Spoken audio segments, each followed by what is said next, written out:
Welcome everyone to the final discussion panel of the International Conference PALE-2020.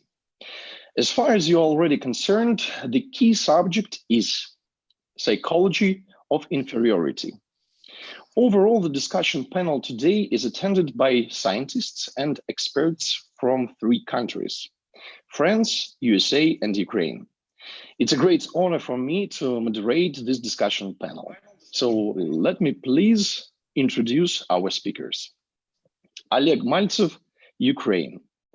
Author, researcher, criminologist, psychologist, academician of Ukraine Academy of Sciences, founder and director of the Memory Institute, head of Expeditionary Corps.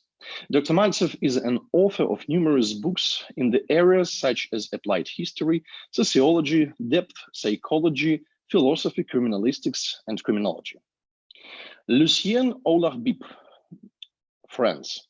Writer, lecturer, sociologist, political scientist, author of numerous scientific papers and books on French nihilism and neo-Leninism, radical Islamism, anti-Americanism, and anti-Semitism.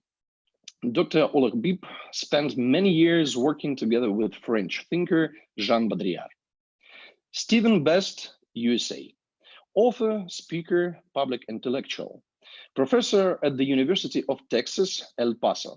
Dr. Best is an activist with 30 years work in diverse social movements, such as animal rights, human overpopulation, ecological crisis, terrorism, and mass media. Maxim Lepsky, Ukraine.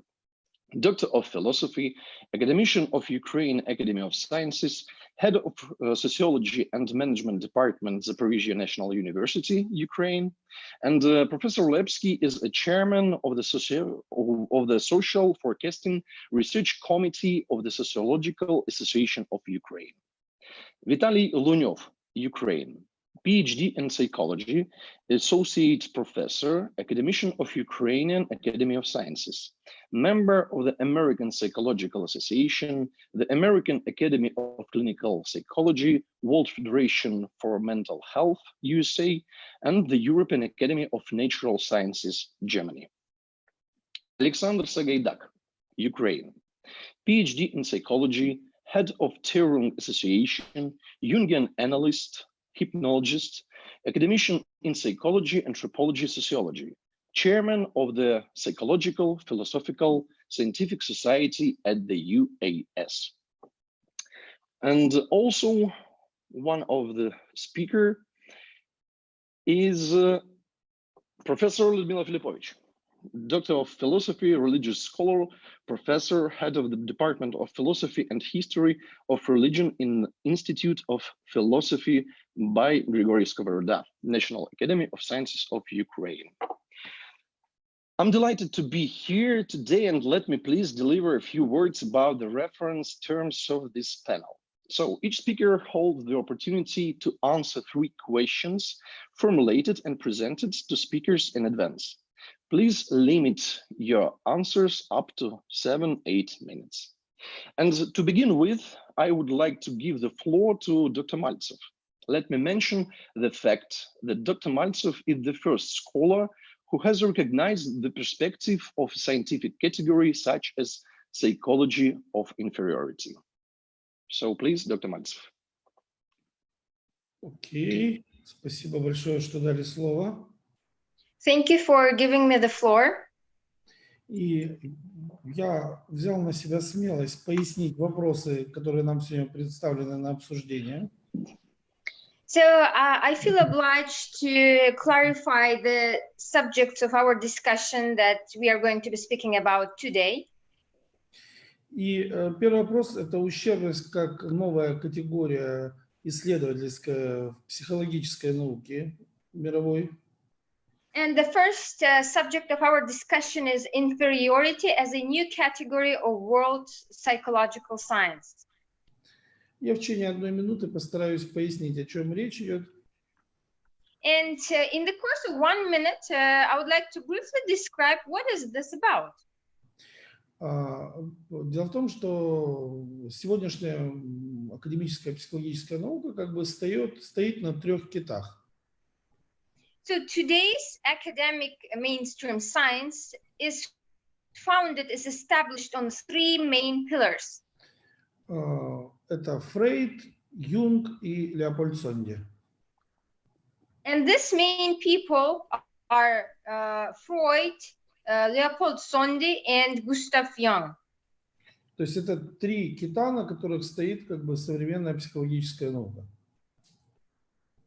So these are three pillars that are in the foundation of modern science, psychological science.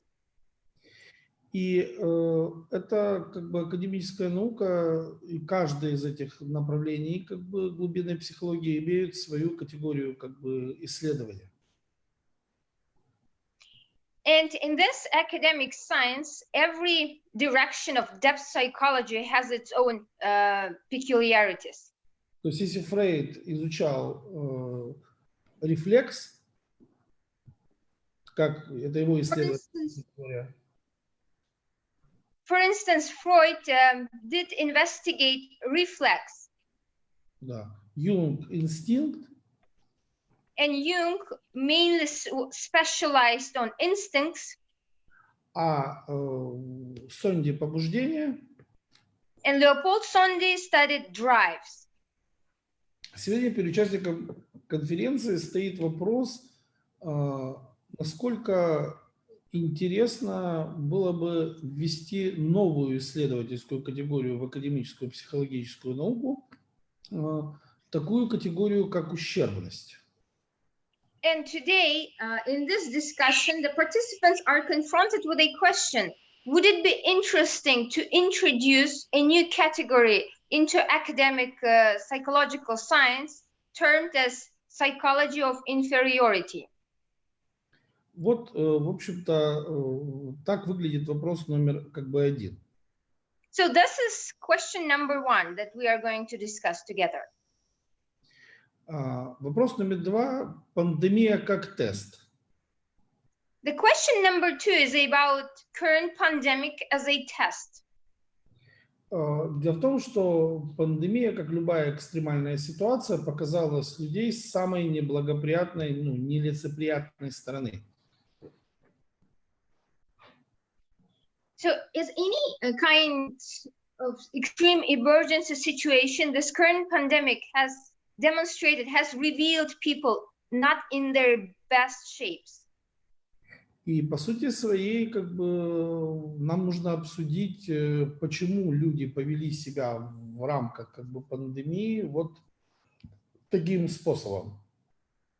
And in the frameworks of this second subject of discussion, we are going to look at the reasons why people around the world did behave the way they did during this current pandemic. И, в общем-то, третий вопрос – это извечный конфликт между ответственностью и, я бы сказал так, правилами. And the third subject of our discussion is an eternal conflict between responsibility and rules.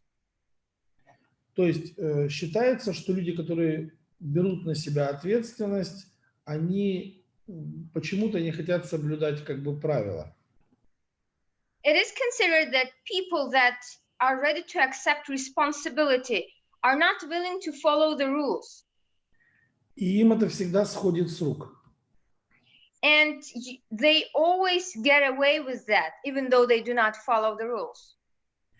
А в противном случае, наоборот, как бы люди, которые соблюдают правила, они как бы не умеют, не могут на себя взять ответственность, они считаются обязаны подчиняться правилам.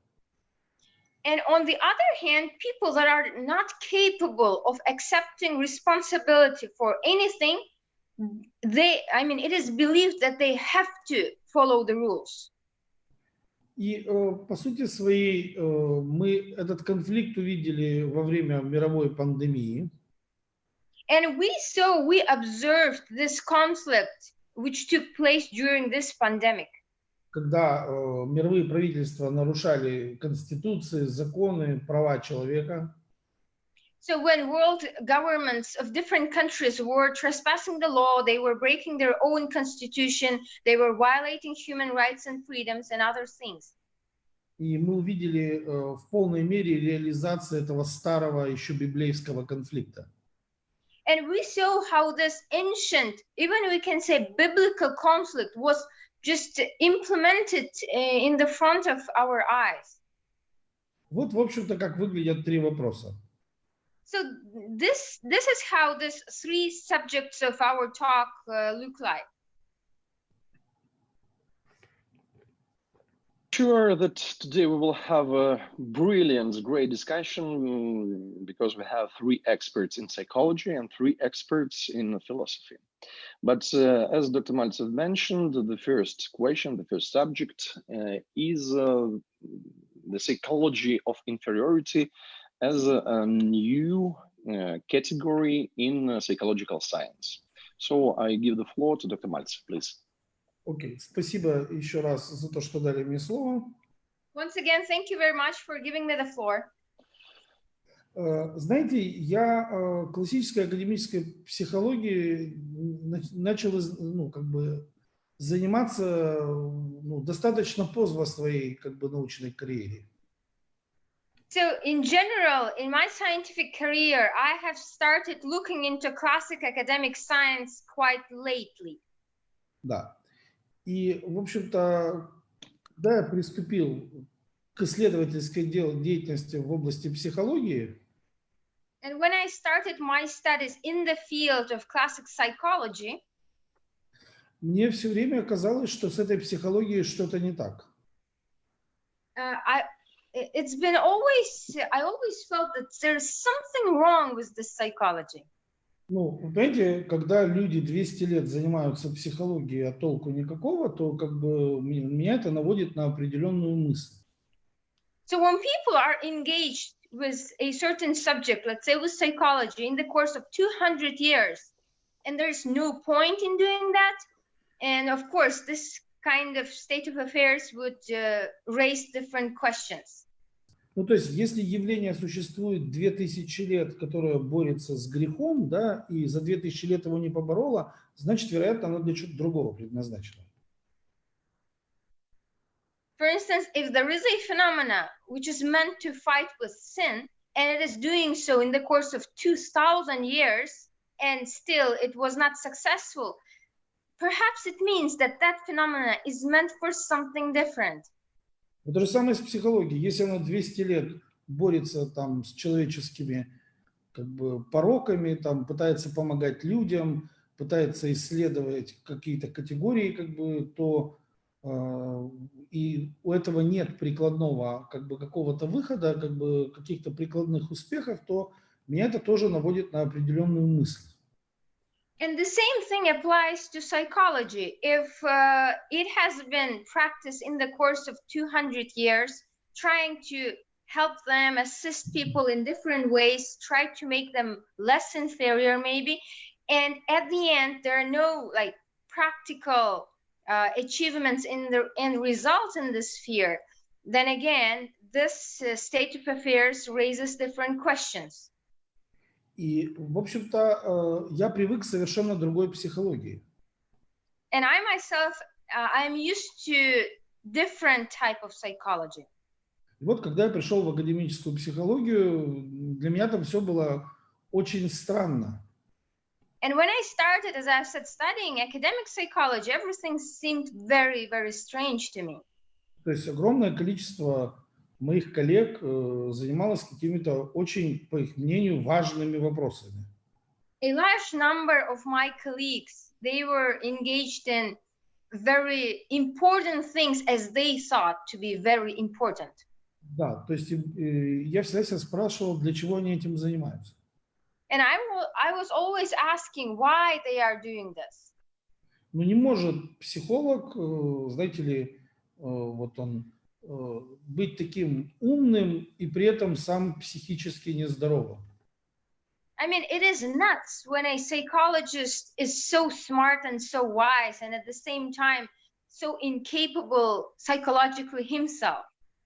Знаете, вот как в Древней Греции доктор исцели себя сам, да?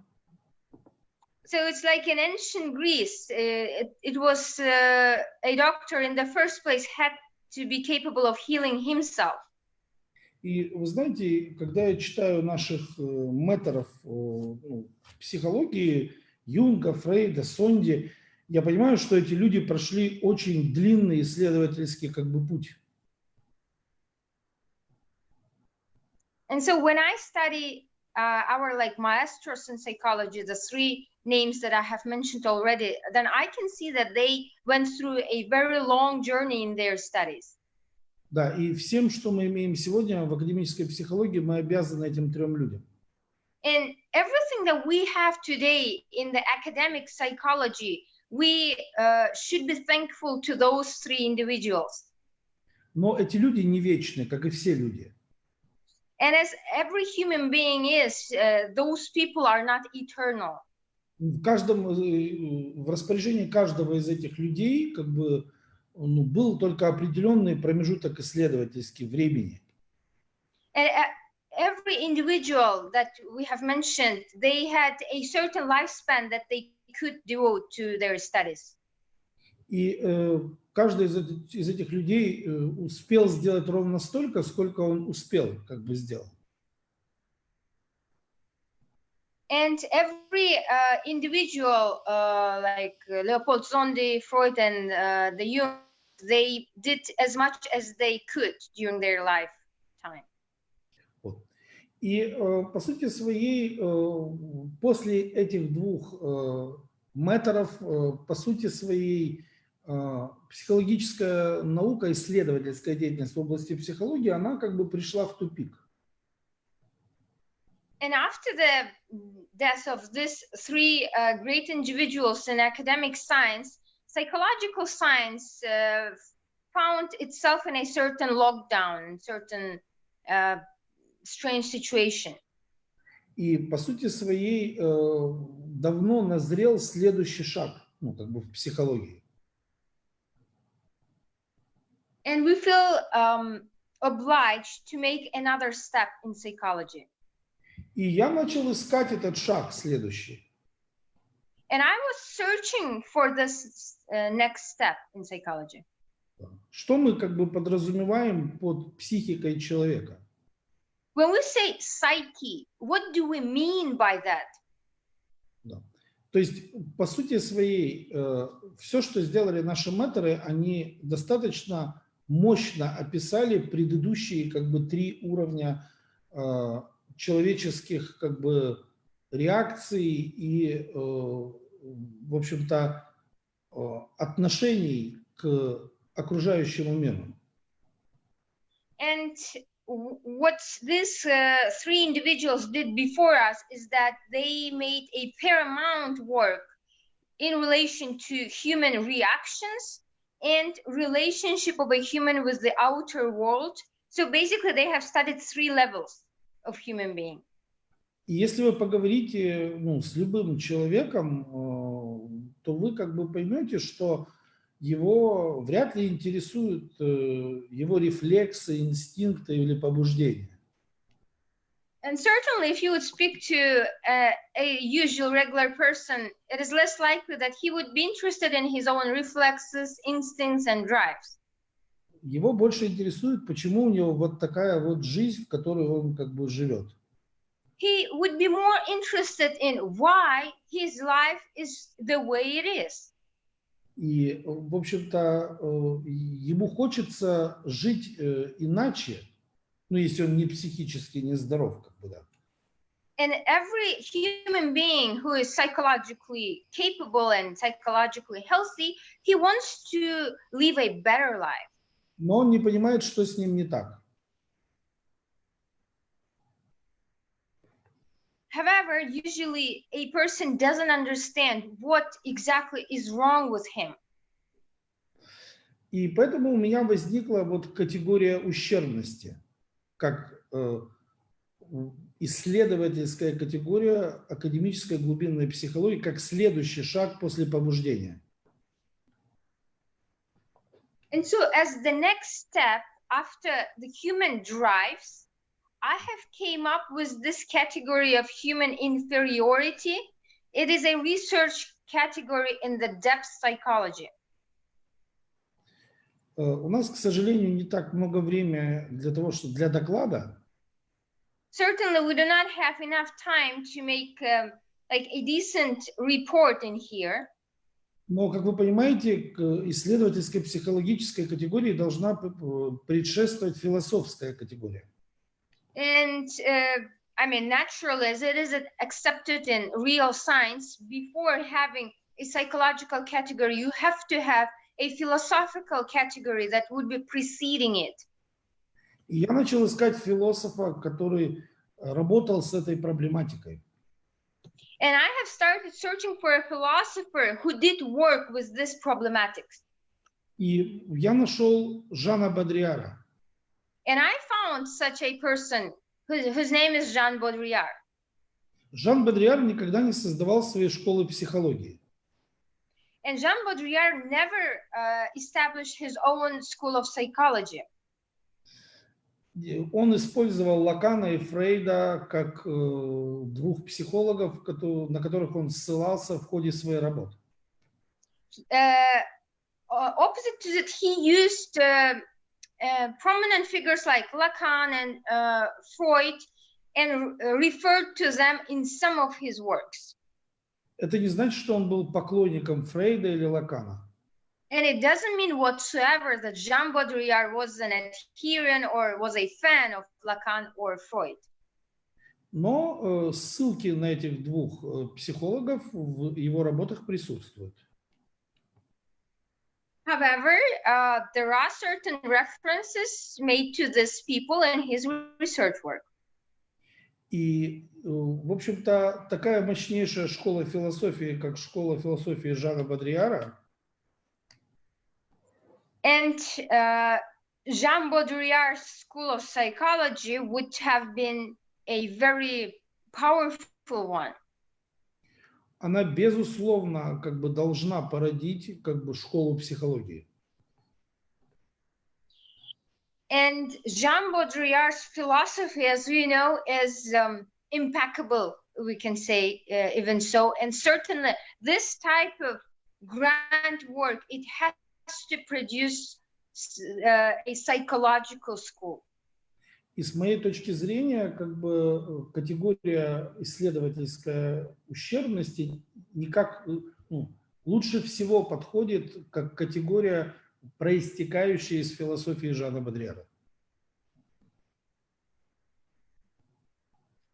And from my viewpoint, research category as psychology of inferiority, I believe that this fits the best.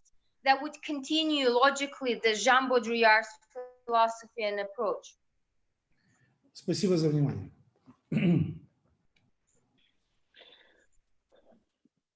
Thank you very much for attention. Thank you, Dr. Mальцев.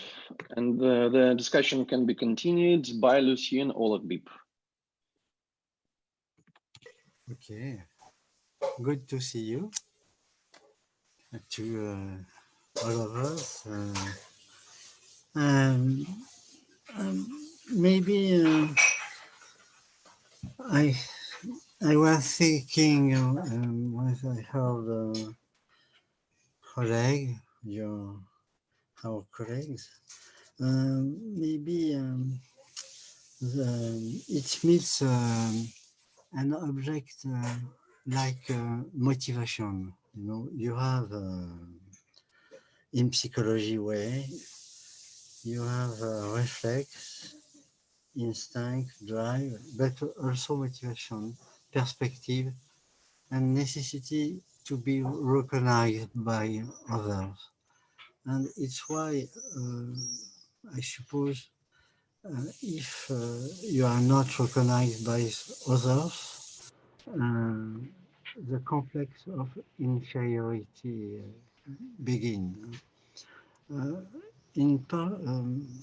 You have Adler. Adler is Freud colleagues, and he talked later about inferiority. But it was a kind of thing to understand the necessity to have a global approach. If you want a French psychologist, his name is Maurice Roquelin. He talked about the structuralism analysis. It's necessary to pick up the invariant elements to all human beings, to understand how it's possible for the self to develop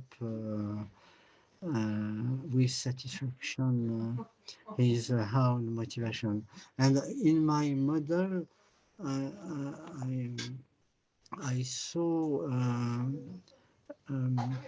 three possibilities, as I wrote in some articles. As Oleg said, the psychology is first. He's right about this. For instance, you have to analyze the subject, the idiosyncrasy, of course, in his own singularity, in his cultural situation, etc. You have also a second item. You have the actor, the political actor. It means the capacity to create the relation, the action, to create the movement, to act. It's second item, and the third item was the social agent, the specialization of inside the society, and the three item subject, actor, agent form the self, and it's necessary to see how the self can develop himself, to conserve himself, but also to implement himself, to organize himself in the better way, if you want, his action. And you have also two other items with conservation and implemented. You have dispersion and dissolution. Dispersion seems a diversity of angles. You cannot analyze just with one factor, if you want, one dimension. You have necessity to. And we have already the discussion, a lot of level of analysis is necessary to understand the behavior of the human. And the last item is the dissolution, discrimination, if you want. Here you have to prioritize your behavior, your motivation, so on. With this global model, you can understand, it seems, the connection between sociology and psychology, and also political behavior, because, for instance, when the self act, he has motivation, of course, but it's necessary to think goal and tools to accomplish his goal, but also to understand the limits of this goal, and it's necessary to sacralize also his own motivation. For instance, to be able to is fiddle at your own action. It's why it's possible to analyze all the behavior with this kind of item. And of course, when you mentioned Baudrillard, he tried to analyze how modernity, our condition in the modernity, in the techno-modernity, if you want, with the picture, the technology, the global power also. And indeed, it's necessary to fight against our inferiority. For instance, I have an example, an anecdote. An anecdote is a little story. One time I was with Baudrillard in his car, and he drives in the autostrade, and suddenly the official 4 or 5 official cars with the president of the French president and the bodyguard, etc. And Baudrillard said to me, you have to be strong to counteract, because we cross their car, and it's necessary to be proud, to be ourselves, and we are not afraid about the power, about the hostility, about the proeminence, about all the distinction, if you want. And for me, it was important to have a lot of resilience about any kind of power. And even if we are not able now to support the contradiction or the force against us, it's necessary to concentrate again, try again to fight against the inferiority. And but I want just finish about maybe the second question about if it's a test or not, the pandemic situation.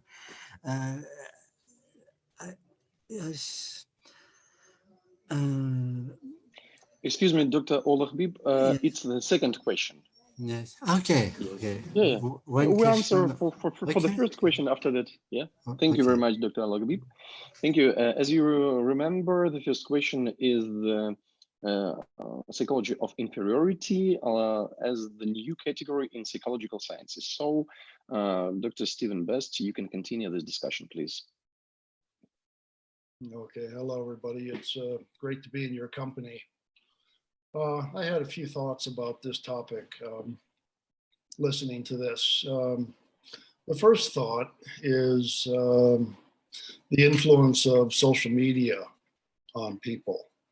And it has a very ironic impact as technology, in that it tends to make people unhappier and more depressed. And that is partly because of sites like Facebook. Everybody shows, and Instagram, how happy their lives are. They don't show the bad parts, the miserable parts, the fights and all that, just, you know, the beautiful parts and the posing and the smiles. And people develop a sense of inferiority because of this kind of social influence and because of that technology. The other side of that is that technology has the ironic effect of making people feel disconnected, alienated, depressed. There's a study showing the relationship between depression and heavy use of social media. And so it both connects us to the world and disconnects us at the same time. And I also think about the role of advertising in society, which is something Baudrillard would very much be able to comment on. Advertising has a distinct function, and that is to produce needs in subjects, to make us feel like we're lacking something, we're inferior in some way. And that lack and inferiority can be overcome through consuming and purchasing a particular product. And then once we use that product, we can be hip, we can be cool, we can get attractive women, whatever. So it's advertising, the function of advertising in many ways is to make us feel inferior and to make us feel that we need to consume things. And so it links the consumption of commodities with happiness, which of course is a false equation. It does not bring happiness, it just brings more needs. You get in an addictive cycle. And you get into what Baudrillard would call a hyper-reality, where you're eventually not sure what the reality is of society or the political world or your own social world anymore. And while it may be fun to live in hyper-reality and consume signs and be entertained by the spectacles of society, it doesn't create a healthy mind and it doesn't create the good life. Or a meaningful life. And I think people do need a meaningful life or they will fall into unhappiness.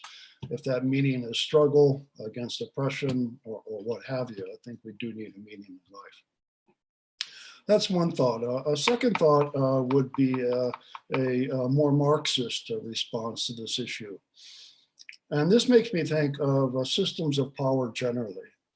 Every system of power needs a mode of legitimation. Every system of power has to somehow justify itself as good or the best possible social system, worth obeying, worth being a part of. And so systems of power develop systems of ideologies that legitimate that power. And there are two sides of this ideology of systems of power. One would be the ideology of superiority, and the other would be the ideology of inferiority. Ruling classes and ruling elites have to establish themselves as superior in order to legitimate their power. They have specific intelligence, specific genes, specific skills, what have you. They're a superior class. The other people are subservient, they are slaves by nature, we often hear, for instance, Aristotle, because they're inferior and they should be in the slave class.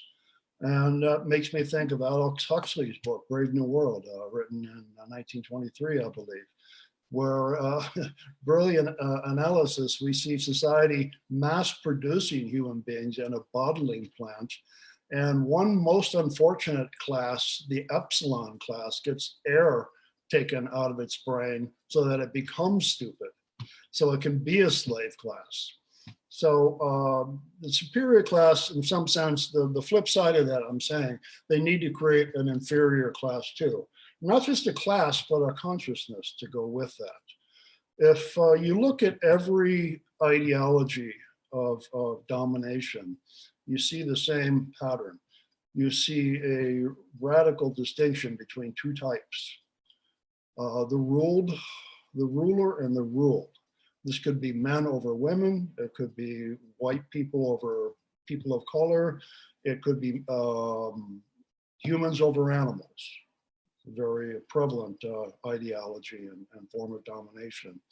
So you get the ideology of white supremacism. You get the ideology of patriarchy. You get the ideology of speciesism, what have you. You get these specific ideologies, and it's based upon these dualisms. So men and women are not just radically distinct, these get arranged in a hierarchy. Whites and people of color, or colonizer and colonized, are not just different, they're radically different, and that difference needs to be arranged hierarchically. There's a logic of domination in every hierarchy.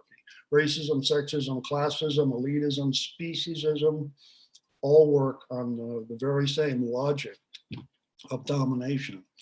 And so that would be a Marxist point, that every system of power needs an ideology, psychology of domination. And one aspect of that is to make the ruling class feel superior. White supremacism, right? Class domination, class elitism, and make the other class feel inferior. Frantz Fanon in 1961 wrote a very popular Marxist type critique of colonialism. This is called The Wretched of the Earth. And in this book, Fanon tried to describe the psychological effects of being colonized.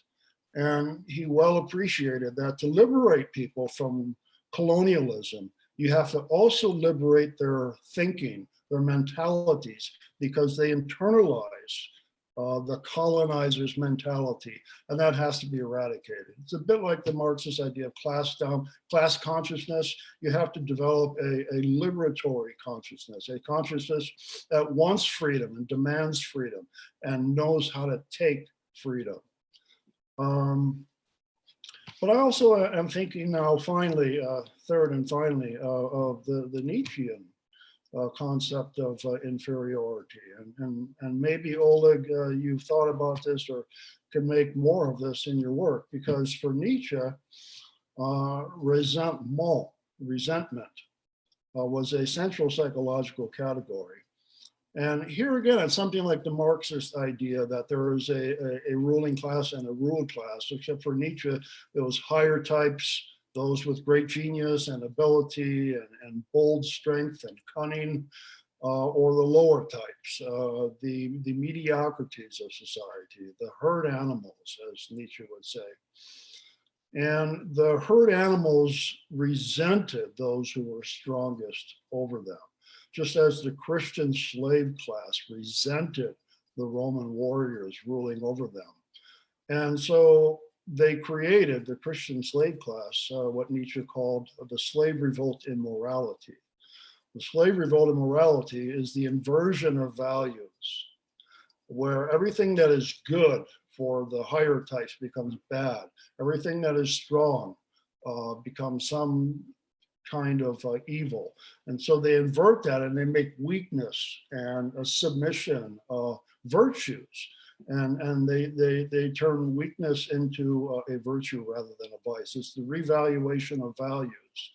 And so now, you know, the meek shall inherit the earth, that type of thinking. And Nietzsche thought that was decisive, not only in the slave revolt of morality and overturning the Roman Empire and creating the Christian Empire, but that this mentality, the psychology of resentment,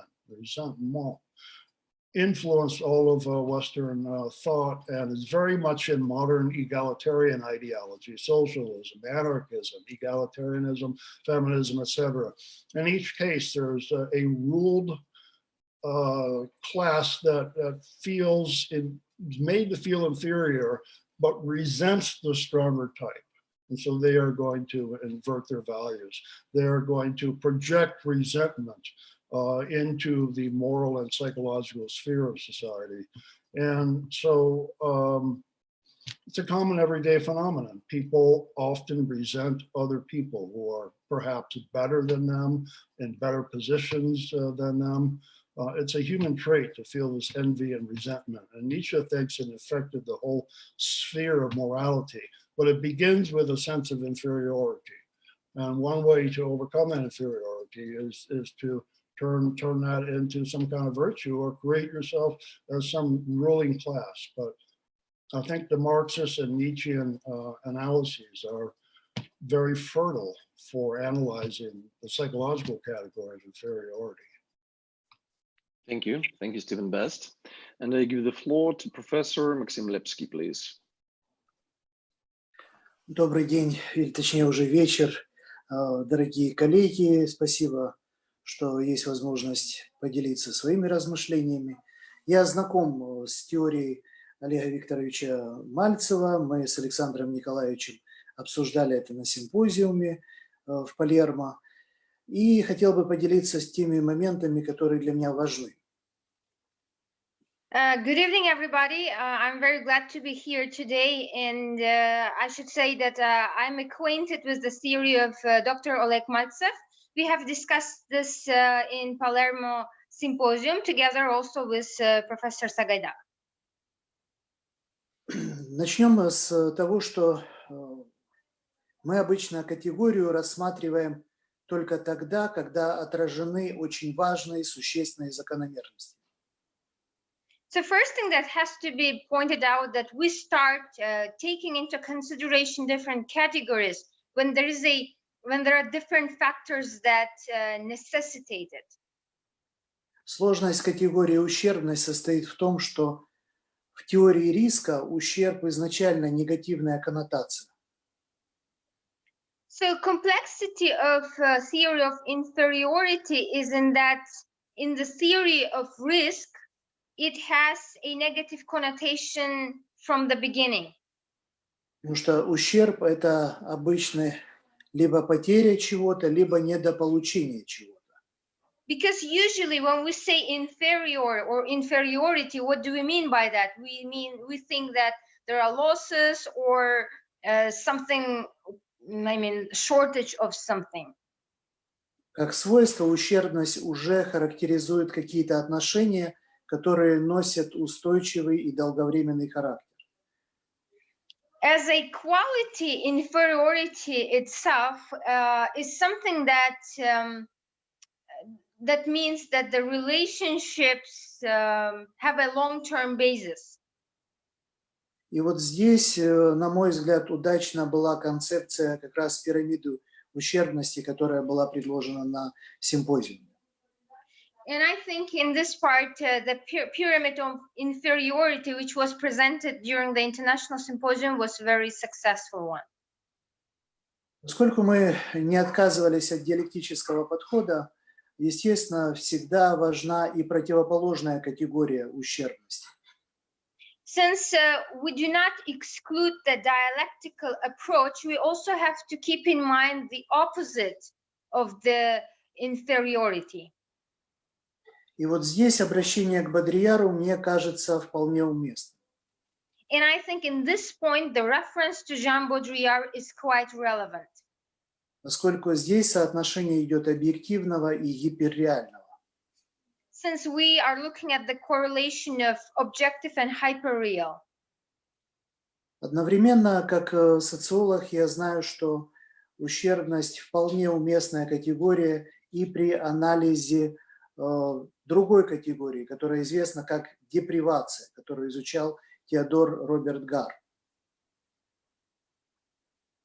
And as a sociologist, I do believe that inferiority is a very relevant subject to research, and also it has another close subject to it, which is called deprivation, which was researched by Robert Gard.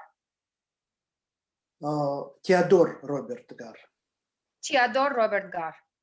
Так вот, если мы говорим об ущербности как категории, которая позволяет людей сопоставлять себя с объективным миром или социальными отношениями, тогда появляется новый, достаточно мощный простор для исследований.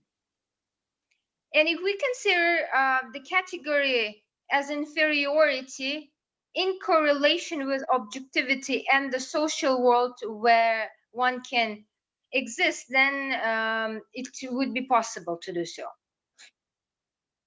Террорист, если он обладает характеристикой ущербности, что пытается вернуть или чему пытается отомстить в этом мире?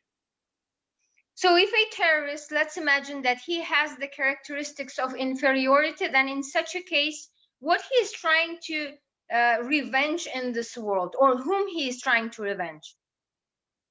Религия, которая пытается примирить человека с его недополученными социальными умениями, навыками и будущим. Religion that is trying to make him keep up with things that he did not learn or he was not capable of learning during his lifetime. Уже не работает, когда происходит пандемия и ущербность носит характер биологический.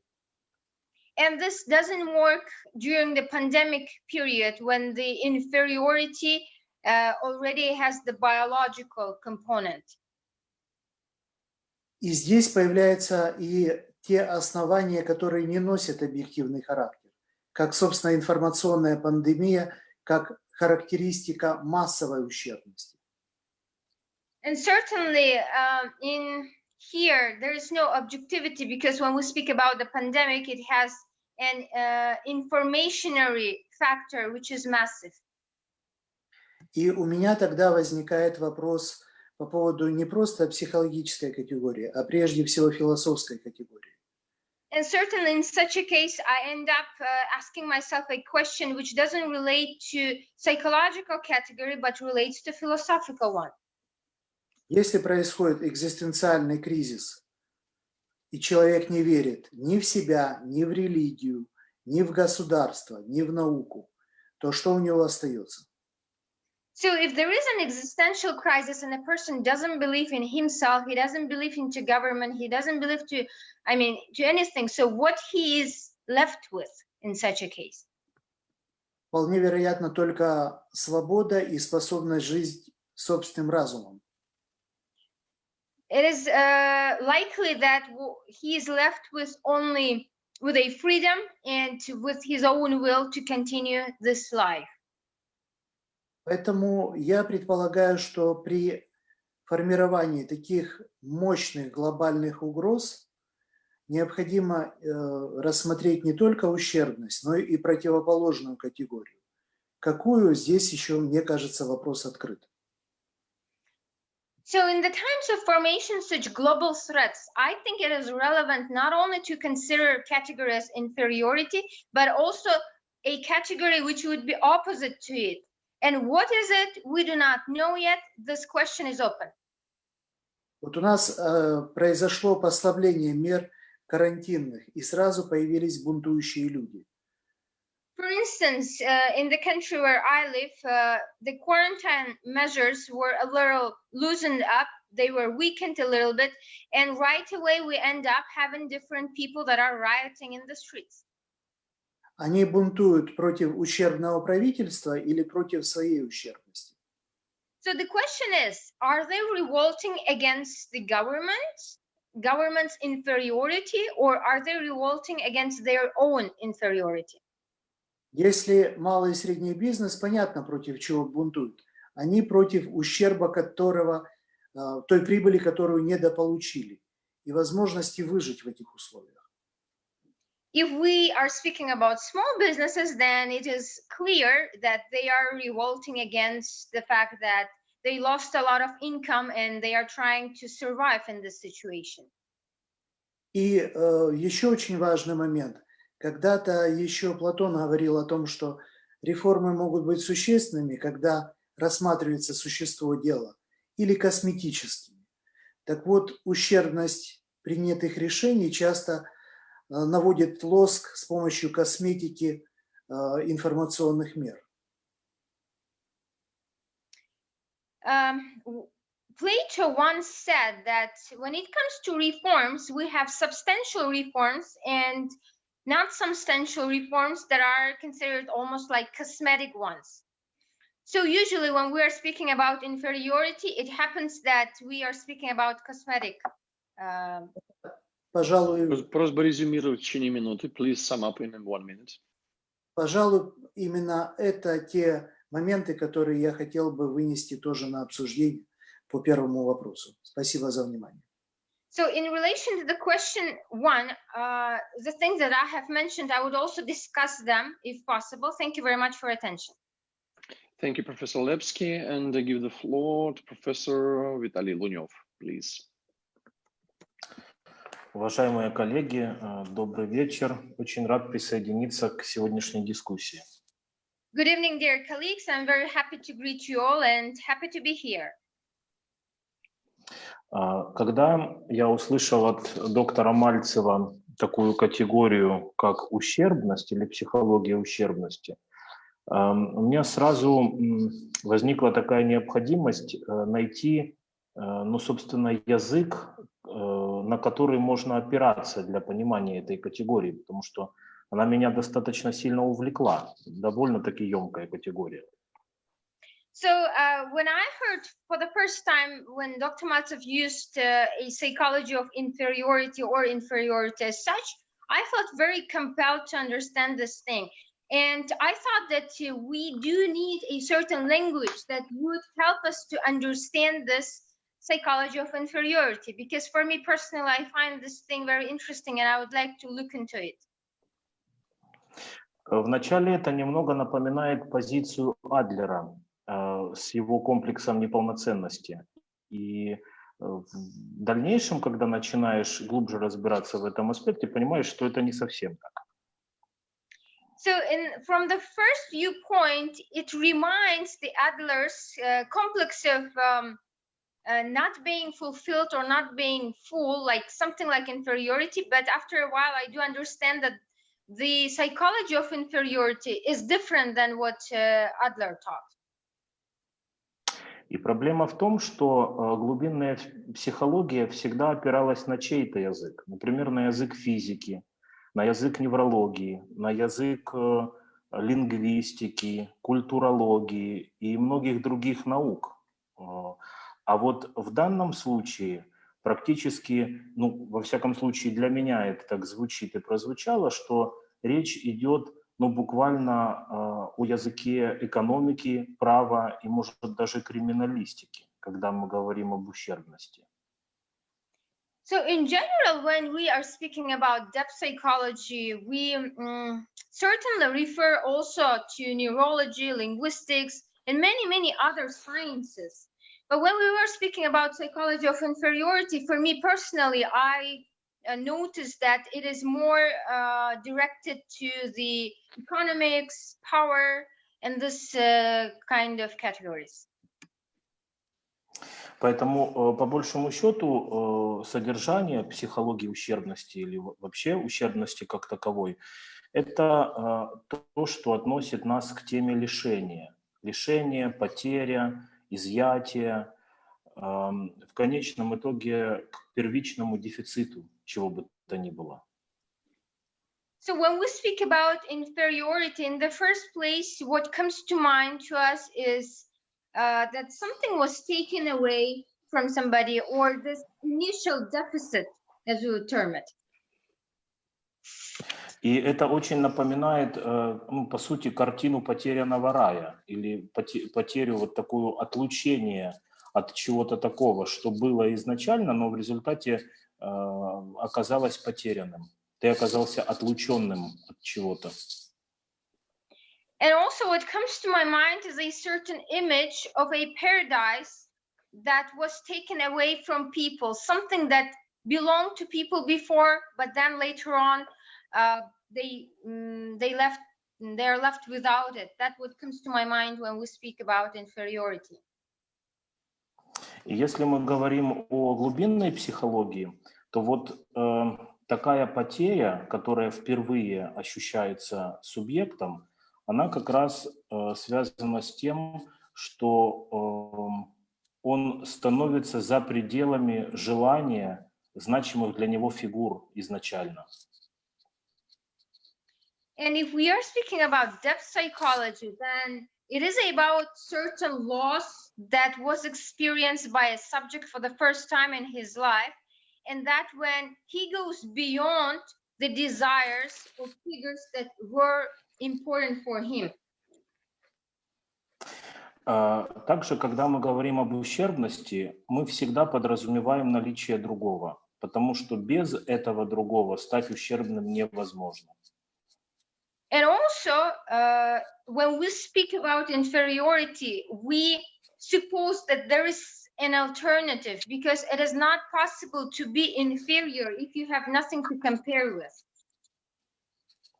Поэтому мы можем говорить о том, что ущербность тесно связана изначально с чьей-то потребностью. Моя личная ущербность изначально связана с потребностью кого-то другого или чего-то другого. Это принципиально важный тезис. And so very important thesis is that we could have said that inferiority is always related with initial demand or drive of somebody else. Второй очень важный момент связан с тем, что ущербность связана с желанием быть признанным другим и потребностью в этом другом.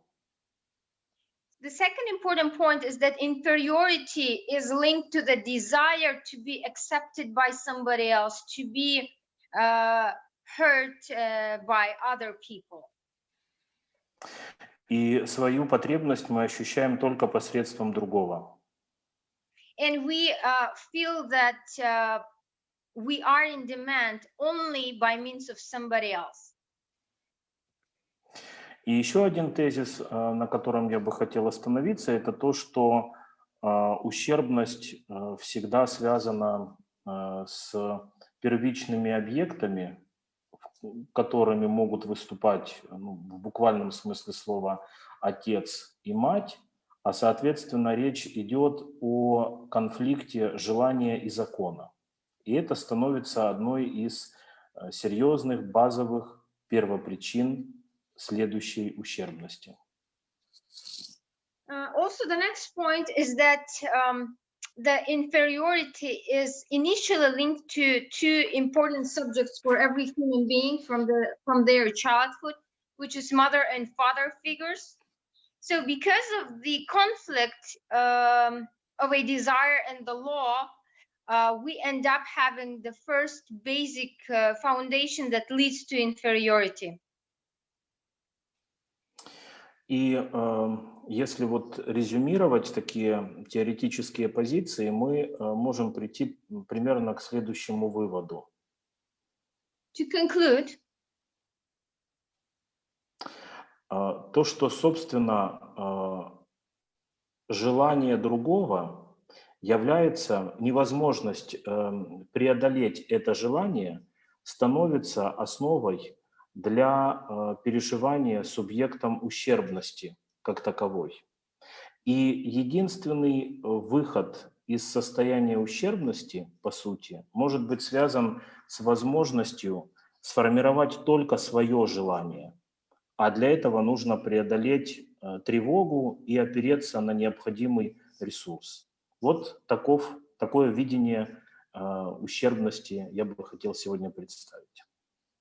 So to conclude the aforementioned theses that I have said, the inferiority, what leads us to inferiority is the desire of somebody else and incapability to implement that desire.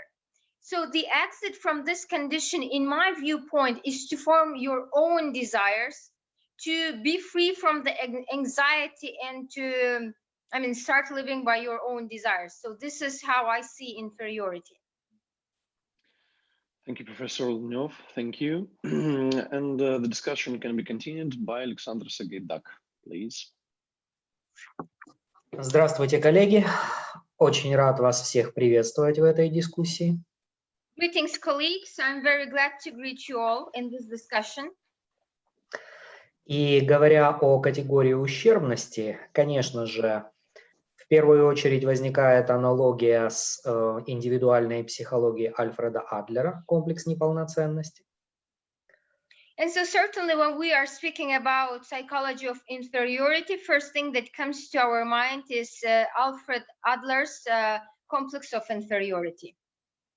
Но по моим представлениям мы имеем дело как раз вот с классическим витком диалектической спирали, поскольку комплекс неполноценности – это был сформированный Адлером ответ на вызов, который предъявляла личности тогдашняя эпоха.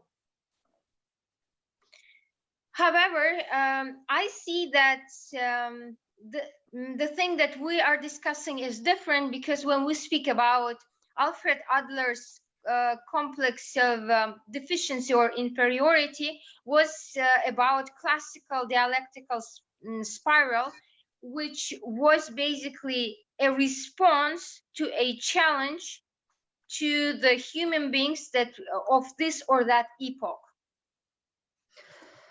В наше время мы сталкиваемся уже с более масштабной задачей.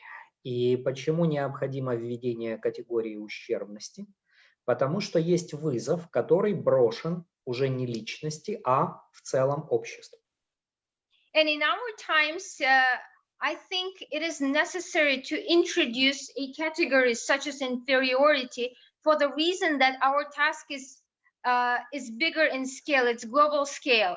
For the reason that challenge currently is directed not to personalities or separate individuals, but to whole masses and whole societies. Вряд ли приходится сомневаться, что одной из самых серьезных психологических проблем общества потребления, в котором мы живем, является инфантилизм. And we cannot doubt that one of the most serious psychological problems of consumer society today is being infantile. И простите мне такую катахрезу, но мы можем сказать, что инфантильный регресс прогрессирует. And excuse me for the expression that I will tell right now, I would term it like this, that infantile regress is progressing. А одним из обязательных атрибутов инфантилизма, как мы знаем, является нарциссизм. And as we know, one of the attributes of infantile individuals is being narcissistic. А что является лучшим лекарством от нарциссизма, по крайней мере, на начальном этапе? So what is the best medicine for narcissism, at least in the first stage? Разумеется, ощущение своего несовершенства. And certainly the medicine on the first stage would be understanding or recognizing your own imperfection. И если вот эта инфантильная нарциссичность, она фактически стала уже стилем жизни, and since this infantile narcissism already became a certain lifestyle, особенно благодаря интернету, который позволяет создавать иллюзорную реальность, especially thanks to internet that creates this illusionary reality, то возвращение уже не отдельного человека, а целого общества к реалистичному восприятию себя, then the return of not a single human being, but of the masses to the realistic perception of them, возможно, в обязательном порядке через вот эту категорию, через это состояние своего несовершенства, а уж если называть вещи все-таки своими именами, именно категорию ущербности. So this return to the realistic state of affairs, realistic perception of oneself is possible by means this category that would basically give an understanding that people are not perfect, and if to term it even more exactly, than that people are inferior. Точно так же мы знаем, что в обществе потребления инфантилизм в обязательном порядке связан с конформизмом. And also we do know that in the consumer society, the infantile phenomena is certainly linked with conformism or being antagonistic. Быть таким, как все, быть растворенным в массе, Это признак, если не превосходства, то, по крайней мере, состоятельности. So being different from everybody else, like being very, very different, is something which is considered to be fine. Соответственно, отделить себя от массы, а нередко это означает и противопоставить себя ей, автоматически на первом этапе предполагает ощущение ущербности. So, excuse me for the first comment. So basically, it is for majority of people, it's very hard to be different from everybody else because of the social pressure and etc. So on the first stage, when somebody tries to become better, tries to become different than everybody else, that would almost mean that he is being antagonistic against whole society.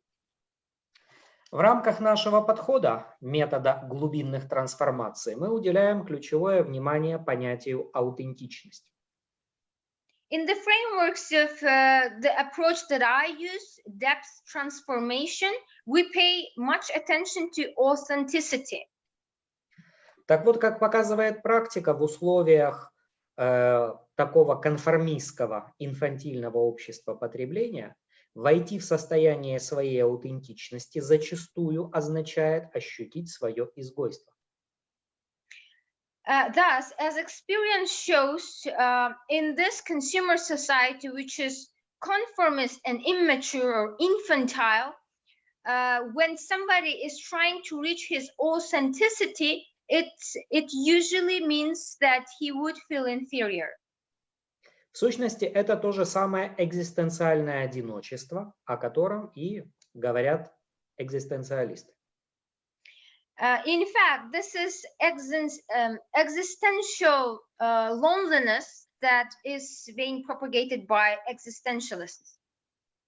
Но если говорить о именно психологическом измерении этого состояния, то вошедший в состояние аутентичности человек в первую очередь ощущает ущербность своей воли.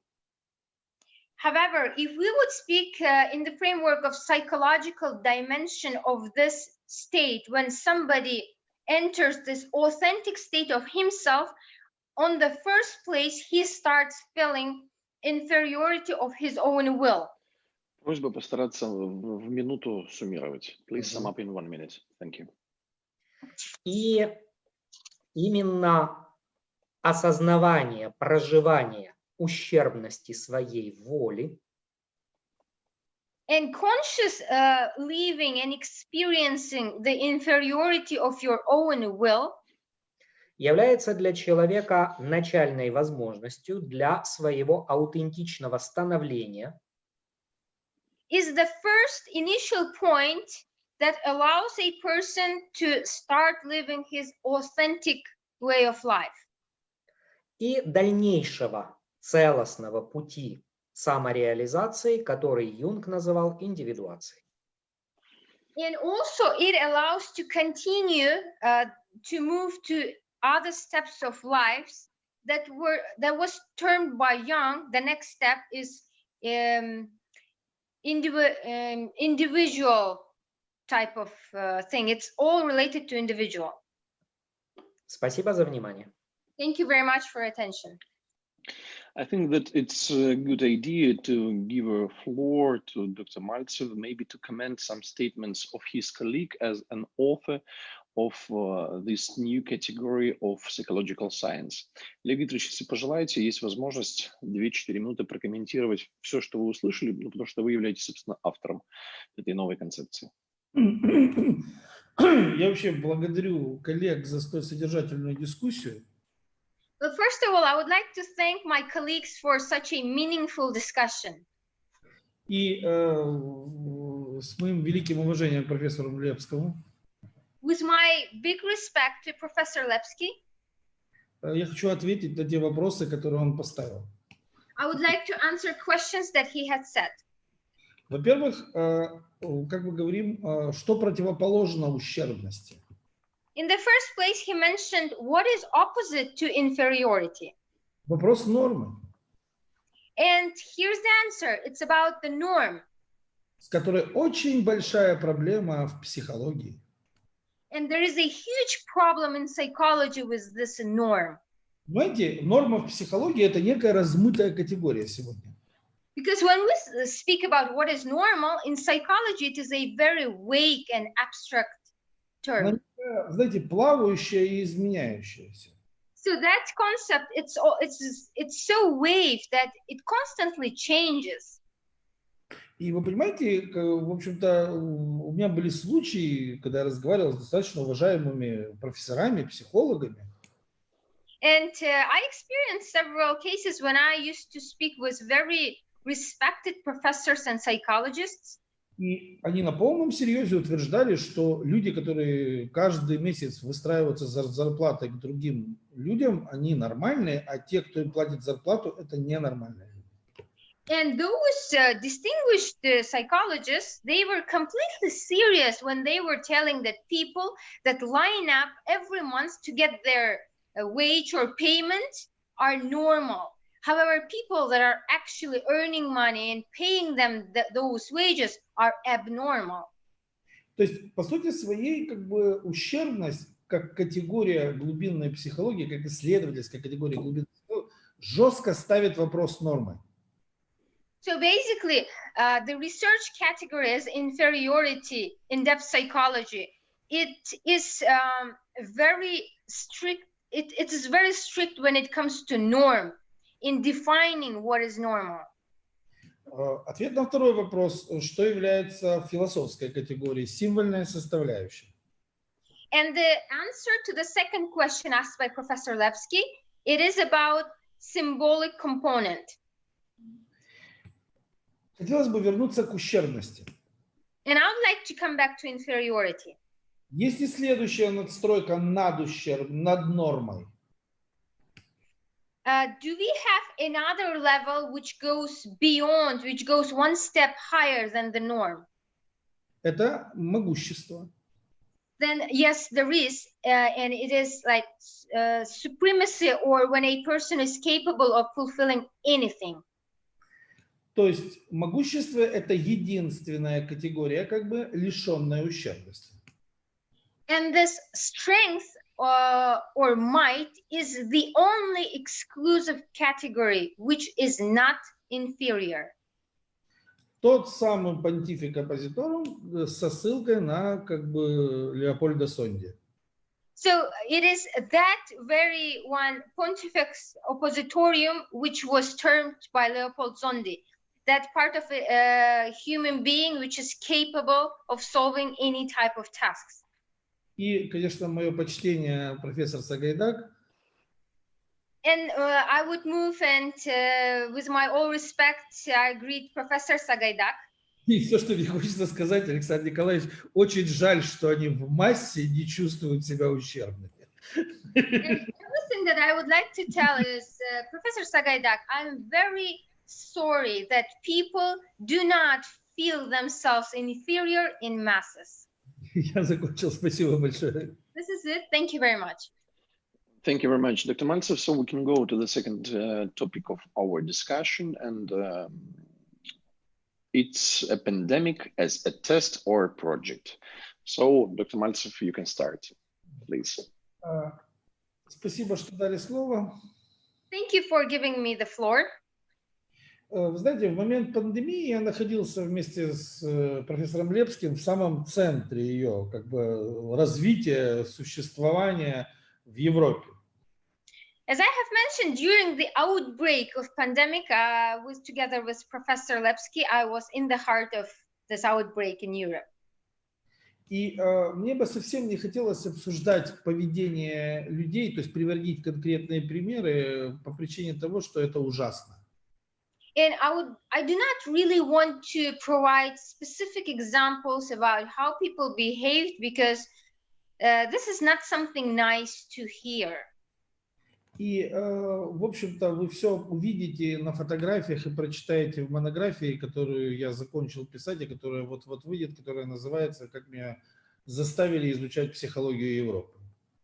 for the reason that people that would desire to look at those pictures that I took of this situation and things that I've wrote, they will be able to read it in my monograph, which is titled "How Was I Forced to Study the Psychology of Europe?" Это продолжение нашей работы с Виталием Евгеньевичем Луневым, как бы над психологией Юга Италии. Но у нас так получилось в этот раз, что мы уже изучали психологию Европы, а не психологию Юга Италии. Да. And this aforementioned monograph is the continuation of our work with Professor Lunev, dedicated to the psychology of southern Italy. However, this time we studied the psychology of Europe. И огромный вклад в этот научный труд внес профессор Лепский, который, в общем-то, и участвовал непосредственно, да и в самой научной экспедиции, и очень многие главы этой книги – это результат наших научных дискуссий с Максимом Анатольевичем.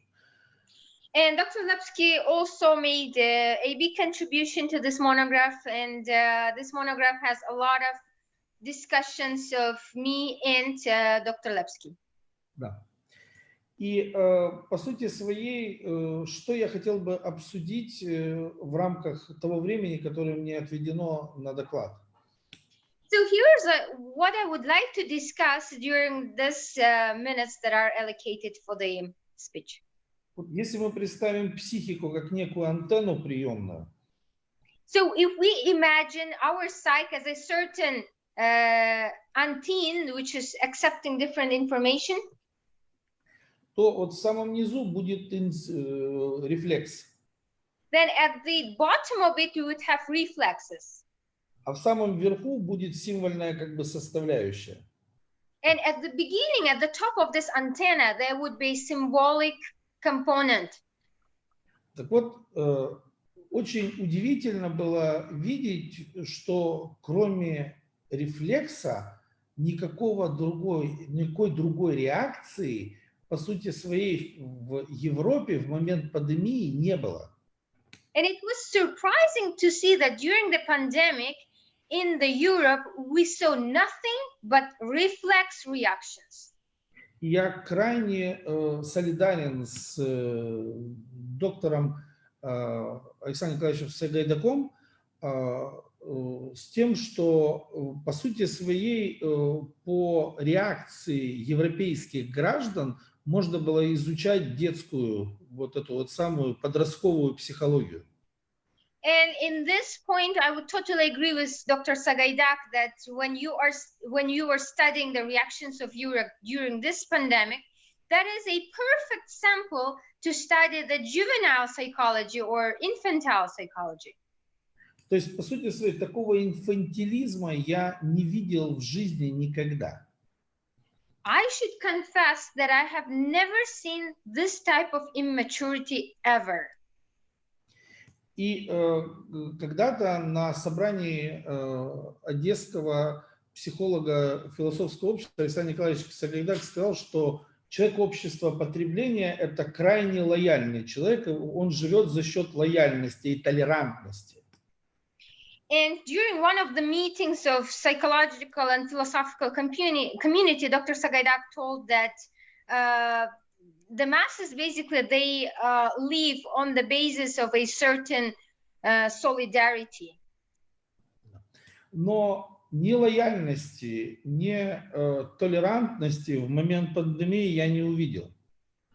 And also that people during this type of situations in the masses, they usually are loyal and very tolerant. However, during this pandemic period in Europe, I did not see loyalty nor tolerance. И я, конечно, мог бы понять, когда некие люди выгребают из супермаркетов продукты, туалетную бумагу и прочие как бы вещи, пусть даже так.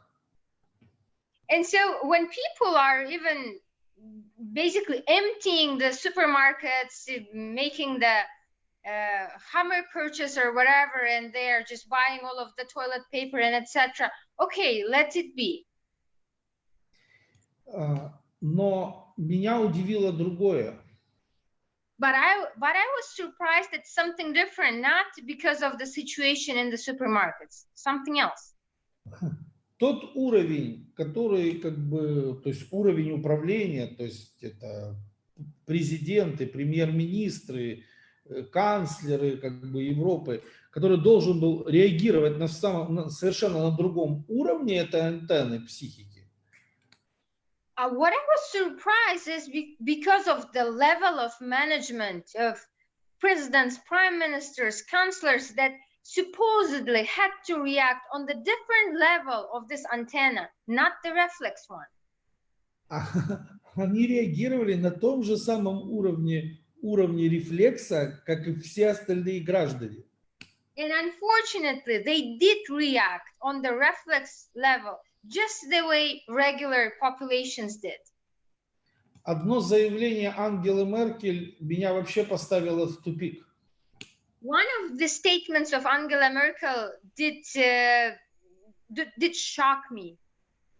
Она сказала, что мы закрываем немецкие границы, нарушая Шенгенское соглашение, потому что вы съедите нашу еду, и у нас не хватит больничных коек. She said, in a nutshell, she said that we are closing the Germany's borders and we are trespassing the Schengen law agreement because other people will come and eat our food and take up our beds in the hospitals. То есть, по сути своей, Ангела Меркель считает, что она может, как канцлер, так реагировать как бы в условиях ну, как бы смертельной опасности. So, Angela Merkel, as a chancellor, she thinks it is totally fine for her, as a chancellor of the country, to react as such in the states of emergency. Я считаю, что вот эта пандемия, она как раз максимально обнажила вот эту самую как бы ущербность людей в этом мире. То есть сказка кончилась. And I think that this pandemic situation, it revealed, it naked this inferiority of people, and the story, like fairy tales, they are over. Иллюзии разбиты. There are no illusions anymore. А ущербность, она, в общем-то, вся налицо. То есть, как бы, откройте интернет, посмотрите, как эти люди сходят с ума, как бы, от придуманной пандемии, и вы поймете, кто эти люди. And the inferiority of people is just too obvious. If you just even open the internet and if you observe how people are behaving in the frameworks of setup of artificial pandemics, then like everything becomes, I mean, so clear. Спасибо за внимание. Thank you very much for attention. Mальцев, and I give the floor to Dr. Ulabib. Thank you. There are a lot of to say, even in the first place, in other question, but in the second topic, I suppose Professor Oleg Mальцев is right to say, and also Vitaly Lunov and also what is Lepsky, Maxime Lepsky, about the infantilization, inferiority, but maybe globally, if you want,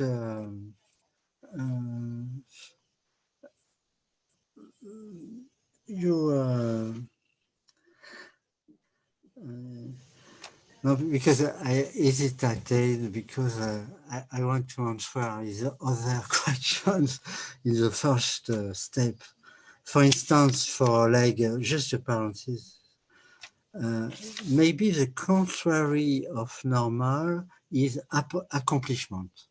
Accomplishment will be the contrary of normal, but how it's possible to be accomplished now, of course, because we, in front of the modelization, the network, all the system of techno-scientism organization, all people feels very inferior, and the complex of inferiority is not is necessary to take this in the general point, and not just of course in Adler point.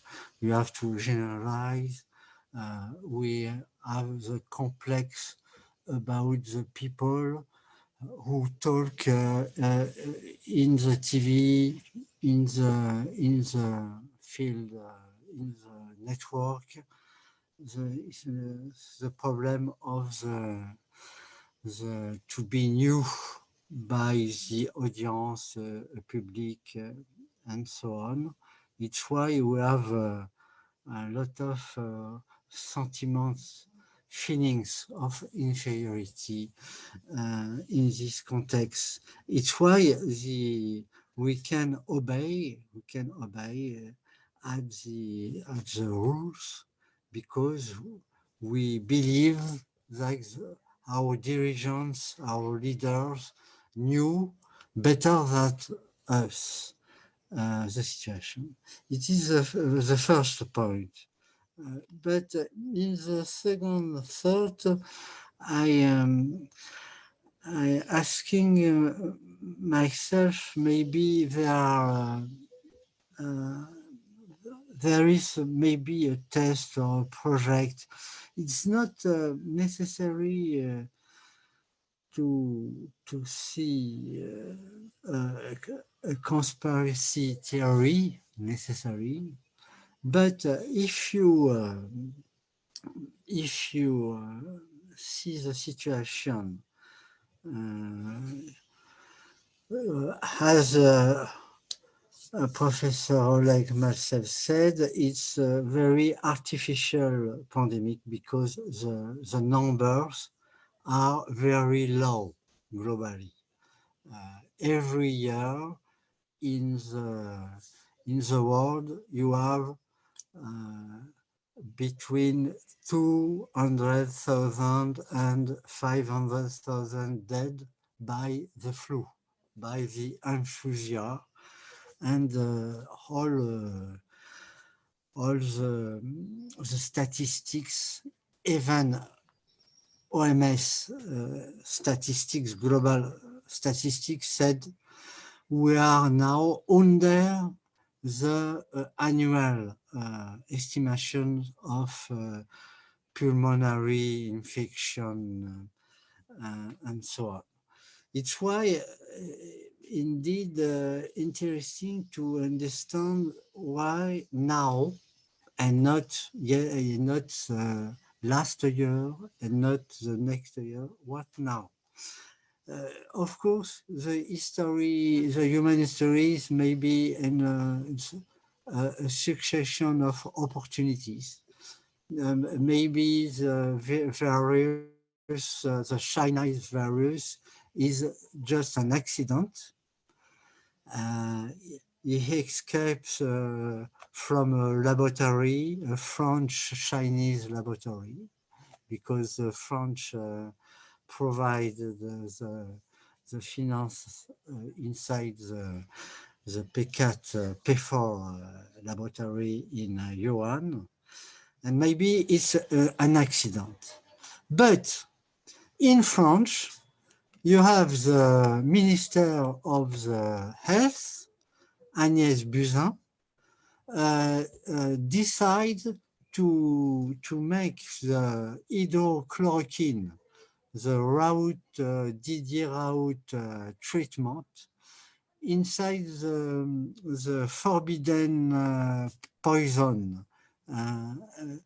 It's very strange because this kind of treatment generally is you can take it without ordinance, without asking to the doctor. It's possible to take this treatment. Oh, in the end of January, suddenly, this kind of medicament, of medicine, has been forbidden in France, in Europe, and so on. The possibility is an accident, I said, and coordination, aggregation of opportunities, and also a contradiction between the panic, the true panic inside the deciders. The deciders suddenly, when they heard maybe this pandemic is very violent and you will be, we will have millions of dead. It's why it's necessary to be confined like in China. It's a possibility. The panic, the decider panics because they seem inferior to the numbers, the scientists. The scientists decide the Ferguson, the statistician, Britain statistician said, oh la la, we have millions dead, it's necessary to stop immediately. It's a possibility. But why in the same time you have the interdiction to take this medicament has hydrochloroquine and antibiotic also, and the combination of hydrochloroquine and also antibiotic, has Didier Raoult in Marseille in France said, and now you in Africa, all the Africa take this kind of medicament, all Africa. It's why I suppose you have the possibility of the conjunction of two possibilities. The accident, the sentiment of inferiority, even inside the decider, but also you have, because this medicament is forbidden, a test about the necessity to build the transition, the ecology transition, the necessity to reopen in other kind of economic field, because the usual object of consumption we have not enough money to take with the traditional object of consumption.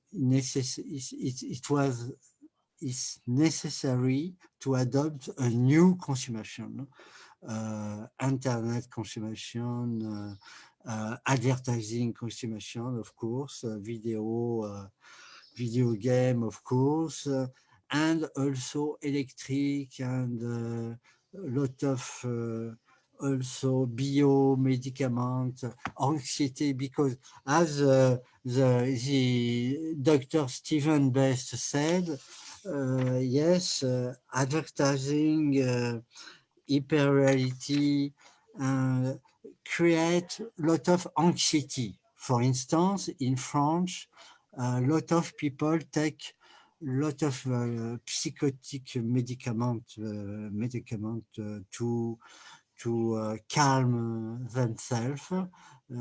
It's why it's very, you have in France, for instance, a fight between soft medicine and hard medicine, and it's why it's very interesting to understand this kind of matter.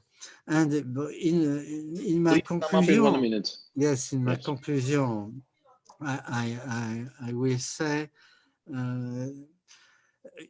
it's necessary to observe with a lot of minutie the continuing situation, and I suppose it is both. It is an accident, panic, but also is a test, an opportunity to organize the global society in the techno bio industrial way. Thank you, Professor Ulabib. I believe these topics are very interesting, but please, dear colleagues, try to sum up your speech in 7-8 minutes. Thank you for your understanding. So I give the floor to Steve Best. Hi. Is it a test or is it a project? It's a good question.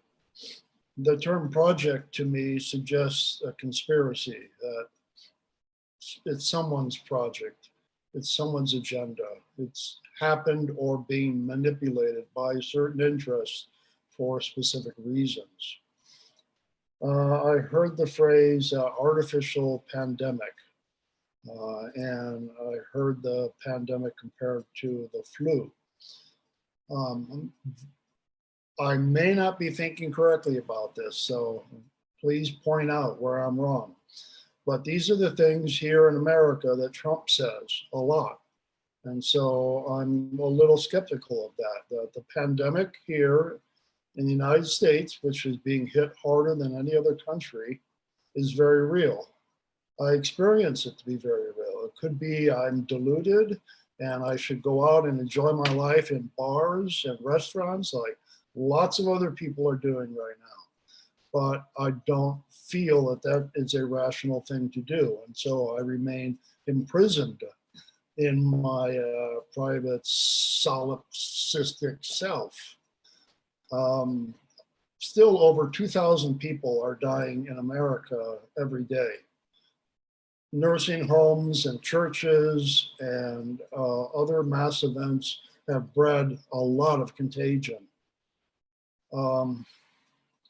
So it feels very real to me. And is it an accident? Is one question. We don't know yet the origins of the virus.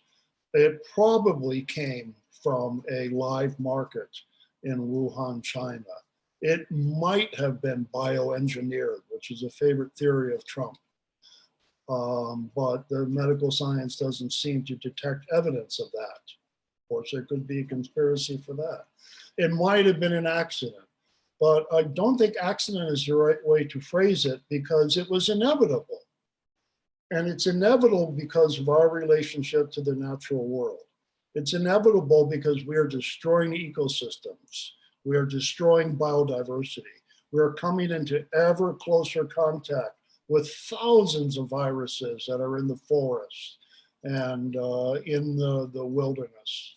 And so as we encroach deeper into the natural world, we encounter more viruses and more diseases, and we will continue to do so. There have been dozens of outbreaks of various diseases that have come, for instance, from animals to humans. Ebola was such a case. It was rather quickly and efficiently contained. It's still out there. There's no cure for it.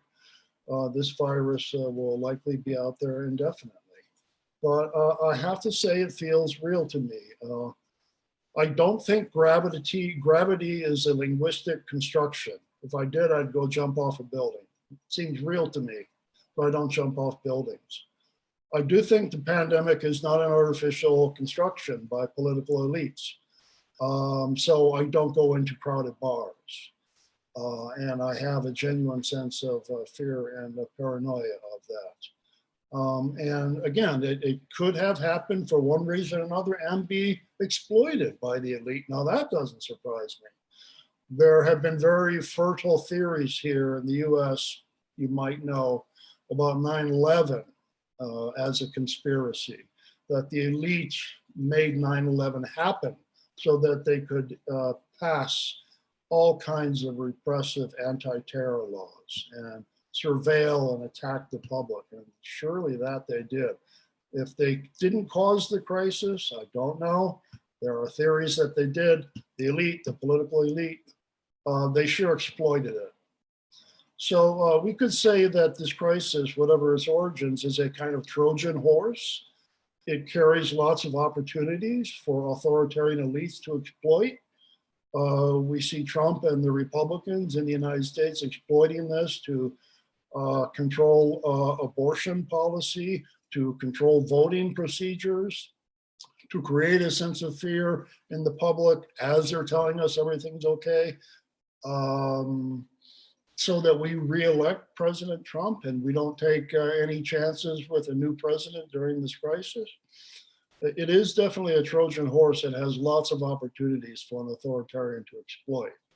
But I don't want to erase the larger ecological facts of human beings destroying ecosystems around the world. And that is causing thousands of bacterial, viral, and other types of diseases to emerge into the world and to create pandemics. And there will be future pandemics, and they won't be accidents. Is it a project? I don't know. Maybe someone can convince me it is. Maybe I'll be shown that it is a project. It's a manipulated phenomenon. But for now, I just feel that it's very real and dangerous. It's dangerous. I mean, schools have closed, sporting events have closed, social life is basically shut down. It's being reopened right now in the United States, but under various dangerous conditions. It just reopened in Texas, where I live, 2 days ago. And on that very same day, we saw the highest daily spike in Texas death rates yet. So there can be a second wave. This is what happened during the 1918 Spanish flu that actually originated in Kansas. There was a second wave. It was the second wave that was most deadly. And we're waiting for a second wave now, and it'll probably come in the fall or winter, according to best scientific evidence. Is it a task? A test is definitely a test. It's a test of political leadership. We see Trump gloriously failed that. He's incompetent, he's incoherent.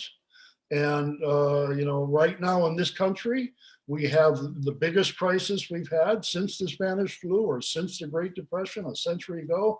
And we have the most corrupt, most incompetent, most sociopathic president we've ever had in our history. That's a bad combination to have. So it's a test of political leadership, for sure. It's a test of the scientific world. Can they respond to this crisis? Can they understand this and advance medical science further? It's a test of individual resolve, for sure, as Oleg was talking about. Can people be patient? Can they be tolerant? I have to say people in this country are failing that test. At least what seems to be a vocal minority. These are the people who go to the state capital of Michigan and Wisconsin with their swastikas and their Nazi flags and their automatic weapons and their hate and their racism. And they say, open this country. And they feel like Trump wants them to do that. And Trump approves of these protests. It's disgusting. So it was said in the last conference by another speaker that the US is responding in unity, in harmony. This is such a joke. This country is so filled with hatred and racism and white supremacism and Nazism. All you got to do is just scratch the surface and it erupts. It's always been there. It was there before Trump, but Trump brings it all out and he legitimates it. So we are not responding to this crisis responsibly with solidarity. It is the culture wars. It is a division in America between Republicans and Democrats. There is hatred spewing out, at least from the Republican side. And you can see it in their demonstrations. The racism is coming to the foreground of America and being validated by Trump. It was said that during 9/11, there was a together kumbaya moment. And maybe there was. We had a different president then who was a little bit more competent as a leader, but still not my choice as a Republican and corporate. Sum up in minutes. Sure. Okay. So we had that moment in America over 9/11 for maybe 2 weeks. We haven't had that at all over this global pandemic. This country is more divided than ever, and so that is frightening to see. So, test is a good word for this. We are being tested. Your character is tested during difficult times. The character of this nation is being tested right now, and I think it's failing abysmally. Our leaders have failed us. Many people are failing us. The scientific establishment is muzzled and marginalized, and we are being tested in terms of whether we can live a different way, a different relationship with the natural world, because it is our predatory lifestyle that is, and the killing of animals that is creating these pandemics and will continue to create pandemics. Thank you, Dr. Best. Thank you. And Professor Maxim Lepsky, you can continue this discussion, please. Спасибо за предоставленное слово. Thank you for giving me the floor. По поводу теста и проекта, тут как раз, я думаю, что эта проблематика Олегом Викторовичем была сформулирована еще во время нашей экспедиции, потому что очень это все напоминало на тест. When we are speaking about the project or the test, then this problematic was already formulated by Dr. Mальцев when we were in the expedition, because everything that is going on does really resemble a test. Второй момент, который подтверждал, что это все-таки, наверное, тест, это была публикация Константина Слободенюка, которая... The second point that confirms that this was a test was a publication of Konstantin Slobodanyuk. Когда было полностью институтом расследовано, откуда берутся прогнозы Министерства здравоохранения, оказалось, что это всего лишь маленькая часть прогноза Нила Фергюсона.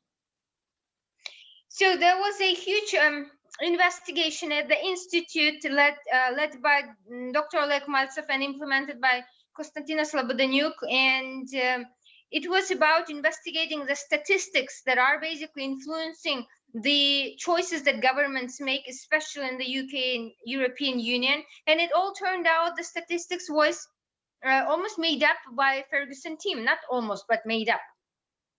Но когда эта статья была опубликована, какая истерика началась у очень многих людей. But when that article by Konstantina was published, which basically revealed the factual state of affairs, people started being in hysteria because of that. И мне показалось, что это не один тест, а множество тестов на устойчивость психики людей, на способности адекватно мыслить во время пандемии. And it seemed to me that this is not one test. There are different tests that are testing our stress resilience, our psychological capacity, our capacity of thinking adequately. И я тоже не сторонник конспирологических теорий, как и Стив Бест, и Люсьен Улабиб. Одновременно мы видели, что те, кто может получить пользу от ситуации пандемии, обладают властью. And I'm also not a supporter of conspirology theories as Dr. Best, as Lucian, and as other colleagues of our panel. So I do believe that there are certain structures that do have power and influence.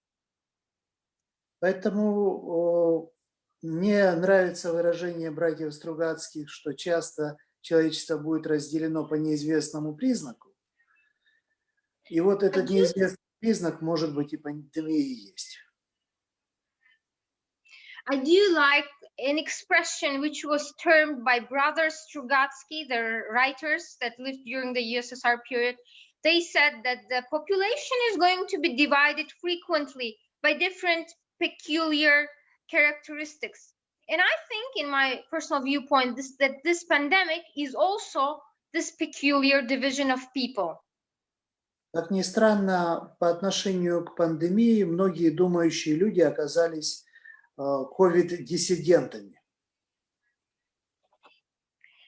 And it is interesting that a lot of people, in relation to pandemic, they took the position when they're COVID dissidents. И наоборот, очень много людей стали делать мифологические ритуальные практики в поддержание своей веры в пандемию. And some people started implementing their mythological ritual practices to support this pandemic. Я сейчас не говорю о врачах, которые боролись с реальной угрозой. Я не говорю о волонтерах, которые помогали конкретным людям. Я сейчас говорю об информационной истерии. And I'm not speaking about the doctors that were really fighting with the real threat. I'm not speaking about volunteers that did actually help. I'm speaking about information spread, basically disinformation of people. Одновременно вот проводя очень много занятий со своими студентами онлайн, можно отметить тенденцию, что практически многие студенты оказались в свободном времени онлайн и довольны онлайн обучением, хотя им не хватает личного общения. And since I conduct a lot of online classes with my students, I should mention that most of them are fine and happy with online education, even though they maybe miss a little bit of personal communication. Поэтому, если подытожить те тенденции, которые связаны с тестом или проектом, мы можем говорить о результате происходящих событий. So if to conclude the tendencies that are related to the project or the test in the form of pandemics, then we just look at the results, at the consequences of what is happening. Это способность навязать волю информационной симуляцией. And the result, the consequences of this pandemic is that it showed that people are vulnerable to the information, to the disinformation. Серьезная виртуализация обучения. And that education is becoming more and more virtual. И третье – это наличие серьезнейших потерь в экономике среднего класса и получение прибыли людьми, которые оказались в тени. And the third point is the serious problem in middle class when it comes to finances. Вот, пожалуй, в этих моментах я и вижу все-таки какую-то и проективную часть события, которое произошло. So in this points, I do see the project part of this pandemic in relation to what has happened. И одновременно я вижу определенные вызовы для научного осмысления этих процессов. At the same time, I see that science now is challenged to reconsider these things. Спасибо за внимание. Thank you. Thank you, Professor Lipsky, and I give the floor to Professor Vitaly Lunev. Спасибо. То, что происходит сейчас, в моем представлении, по последствиям сопоставимо, ну, как если бы с очередной мировой войной по масштабу того, что задействованы страны, ресурсы, судьбы людей, судьбы огромнейших систем. Поэтому, естественно, это все выглядит как довольно-таки серьезный проект, тестирующий готовность его повторять еще какое-то количество раз в будущем. So due to the consequences that we see currently in the world, I think that it resembles very much as if there was a world war. Keeping in mind the fates of so many people that were affected, keeping in mind the resources that were used and still are being used, and many other things. So coming from these things, it seems that it is a project which is testing the humanity as to how many times it may be repeated how many times this type of pandemics may be repeated. И это неизбежная сторона, обратная сторона глобализации, когда, по сути своей, в мире можно создать любую ситуацию, потому что весь этот мир, ну, на самом деле состоит из различных симулякр, из того, что не существует, но что можно регулярно копировать, раздувать, увеличивать. И поэтому ответить на вопрос, что было в самом начале, ну, практически невозможно. And I believe that this is the opposite side of globalization, since, I mean, every situation or every entity that exists in the world, almost all of them are simulacra type, and anything that doesn't exist might be copied, duplicated, expanded, and etc. И то, что сейчас должно и может быть объектом нашего внимания, можно назвать как вторичной выгодой от того, что происходит. Вот как в глубинной психологии мы говорим о вторичной выгоде от симптома, так и в этой ситуации, что есть в нынешнем мире, вторичная выгода от происходящего по сути своей рассказывает об очень многом. So what should be the subject of our attention is the secondary advantage of what is happening. Just like in psychology, we have the secondary advantage of the system. Что очень важно, обнажилось, собственно, табу. Вот если мы берем, к примеру, дружбу или дружеские отношения, мы знаем, что в этих отношениях есть табу на предательство. Если мы говорим о семье, речь идет о табу на измену. Если мы говорим о каком-то политическом союзе, то идет табу на распад этого союза. И вот как раз случилось наоборот. Случилось то, что все, что было табуированным, вдруг вырвалось, собственно, на поверхность. Вот такова сегодняшняя картина многих политических союзов. And what is important, I think that this situation, the pandemic, had basically revealed and unloosened the taboo things. For instance, if we speak about friendship, it is considered to be unacceptable to betray your friend. Or if it's a family, you cannot be unfaithful. Or if it's a political union, you have to be always true to your principles and be together. And I think that what is happening right now is the completely opposite thing of what was considered to be taboo. It became naked. Вот почему политические лидеры Европы стали откровенно националистичными. То, что в Европейском Союзе табуировалось долгие годы, в настоящее время воспринимается как нечто нормальное. И я это связываю с теорией Филиппа Раштона, теорией генетического подобия, которая как раз и подразумевает, что такой тип поведения в условиях угрозы, он, собственно, является примитивным, но самым, что не есть, однозначно проявляющимся.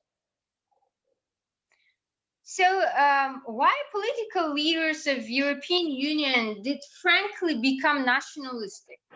So for instance, for many years, it was a taboo thing for Europe to be as so. So now it became normal, and everybody is just conceiving it as normal. So what comes to my mind is the theory of Philip Rushton, which was about genetic alikeness. So it is a very primitive level, but it is something that is manifested altogether. Это простой ответ на вопрос свой-чужой. И после этого, когда ответ находится, кто есть свой, кто есть чужой, перед этим человеком или открываются границы, или они закрываются. Примитивно до ужаса, но от этого рушится вся система, которую идеализировали, особенно которую идеализировали у нас в Украине по поводу Европы. So this is my simple answer to the question, because currently things are wildly primitive, because people are divided to we and they. For instance, people that are not like ours or they are not like us, they are prohibited to enter the country, and people that so it is very primitive level, and the system, the European system, which was idealized, especially by Ukraine, now has completely collapsed. И последний важный момент, на который я бы хотел обратить внимание, то, что в мире, который мы сейчас называем эпохой постмодернизма или мир, построенный на симуляциях, есть одна очень важная особенность. Наша эпоха – это время, когда индивид не способен остановиться. Вот почему я уверен, что то, что происходит сейчас, не остановится. Дальше будет приобретать какие-то новые формы. Мир в этом отношении становится другим. Спасибо.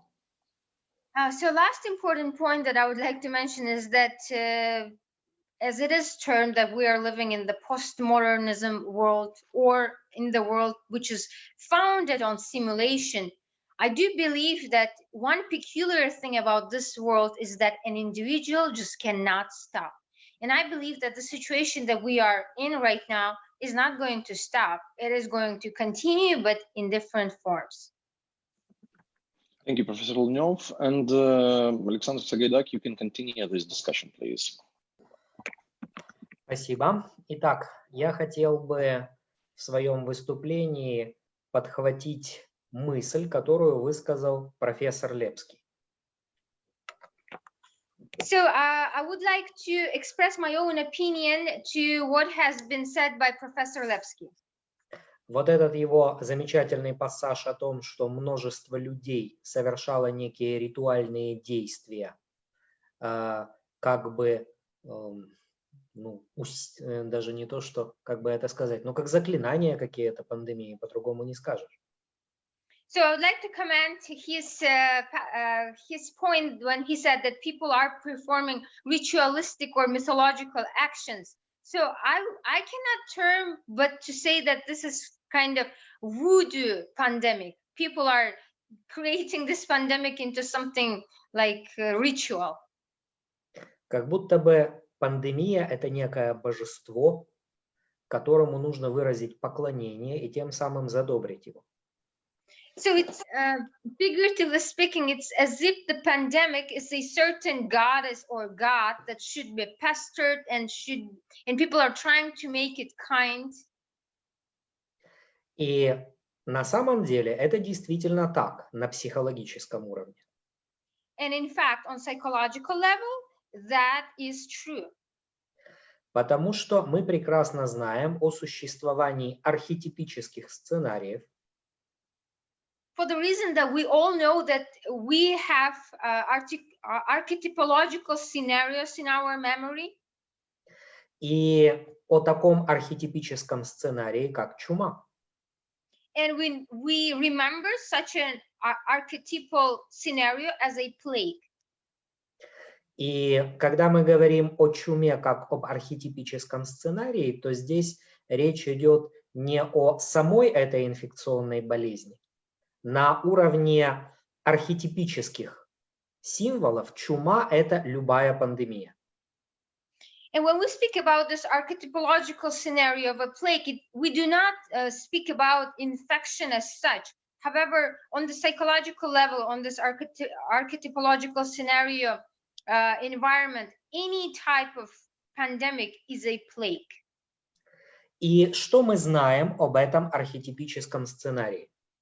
So what do we know about this scenario? Что биологическое заражение обязательно сопровождается психическим заражением. We know that biological infection always has a follow-up of psychological problem. Причем психическое заражение опережает биологическое по скорости и превосходит его по масштабу. Meanwhile, psychological infection, it is much more faster than biological infection, and its scale and impact is even higher.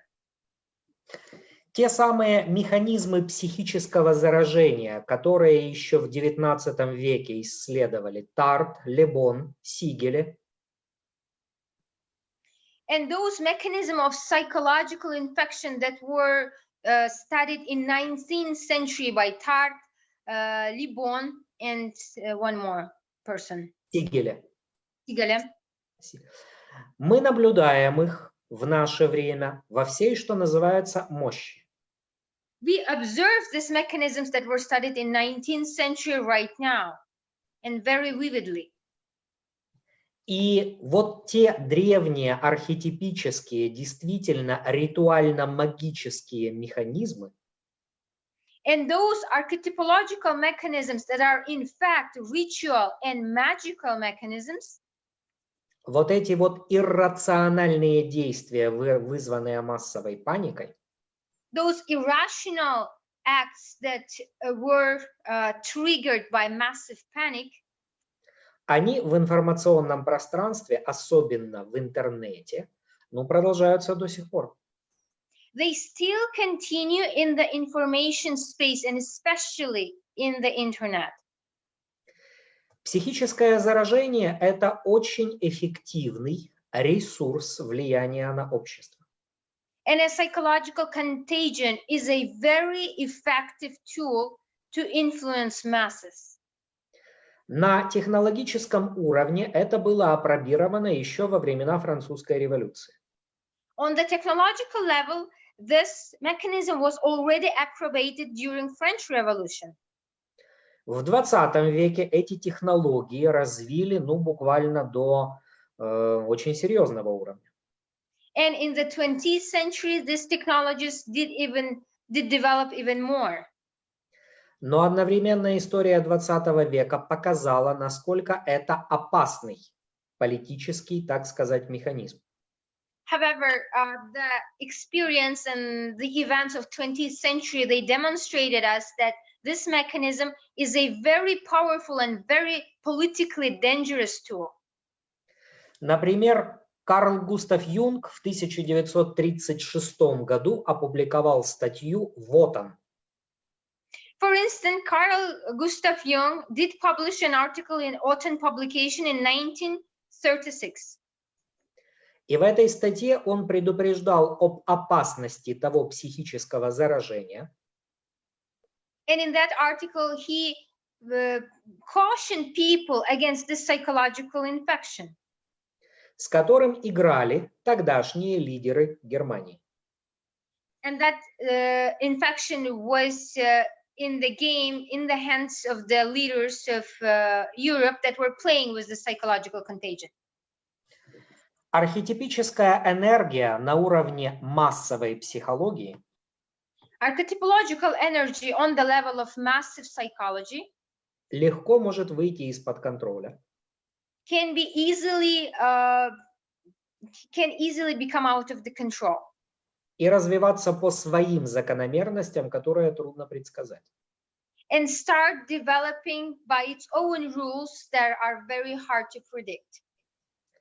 Поэтому, если то, что происходит сейчас с пандемией коронавируса, это чей-то проект, For this reason, if what is going on right now with the pandemics, if this is somebody's project, то это весьма рискованный проект. then it is a very risky project. И результаты этого проекта могут весьма неприятно удивить его организаторов. And the results of the project might be negatively surprising for the organizers. Из опыта эпидемий прошлого, Coming from the experience of other epidemics in the past, особенно великая пандемия чумы XIV века, particularly the very extensive pandemia of plague in 14th century, мы знаем, что такое колоссальное психическое потрясение обязательно приводит к децентрализации. we do know that such a massive psychological impact always leads to decentralization. Ослабевают механизмы общественной интеграции. Social integration mechanisms become very loose. И люди тяготеют к таким узкокорпоративным формам выживания. And people start tending to a very narrow corporate ways of survival. Please sum up in 1 minute. Поэтому нам, специалистам в области психологии и индивидуальной, и общественной, For this reason, we as specialists in the psychology, in the mass psychology and individual one, нужно быть особенно внимательными к тому, что происходит. we should be very attentive to what is happening right now. Потому что мы отдаем себе отчет в том, какими непредсказуемыми могут быть последствия. Because we do understand that the consequences might be unforeseeable and we never know what might happen. Спасибо за внимание. Thank you very much for your attention.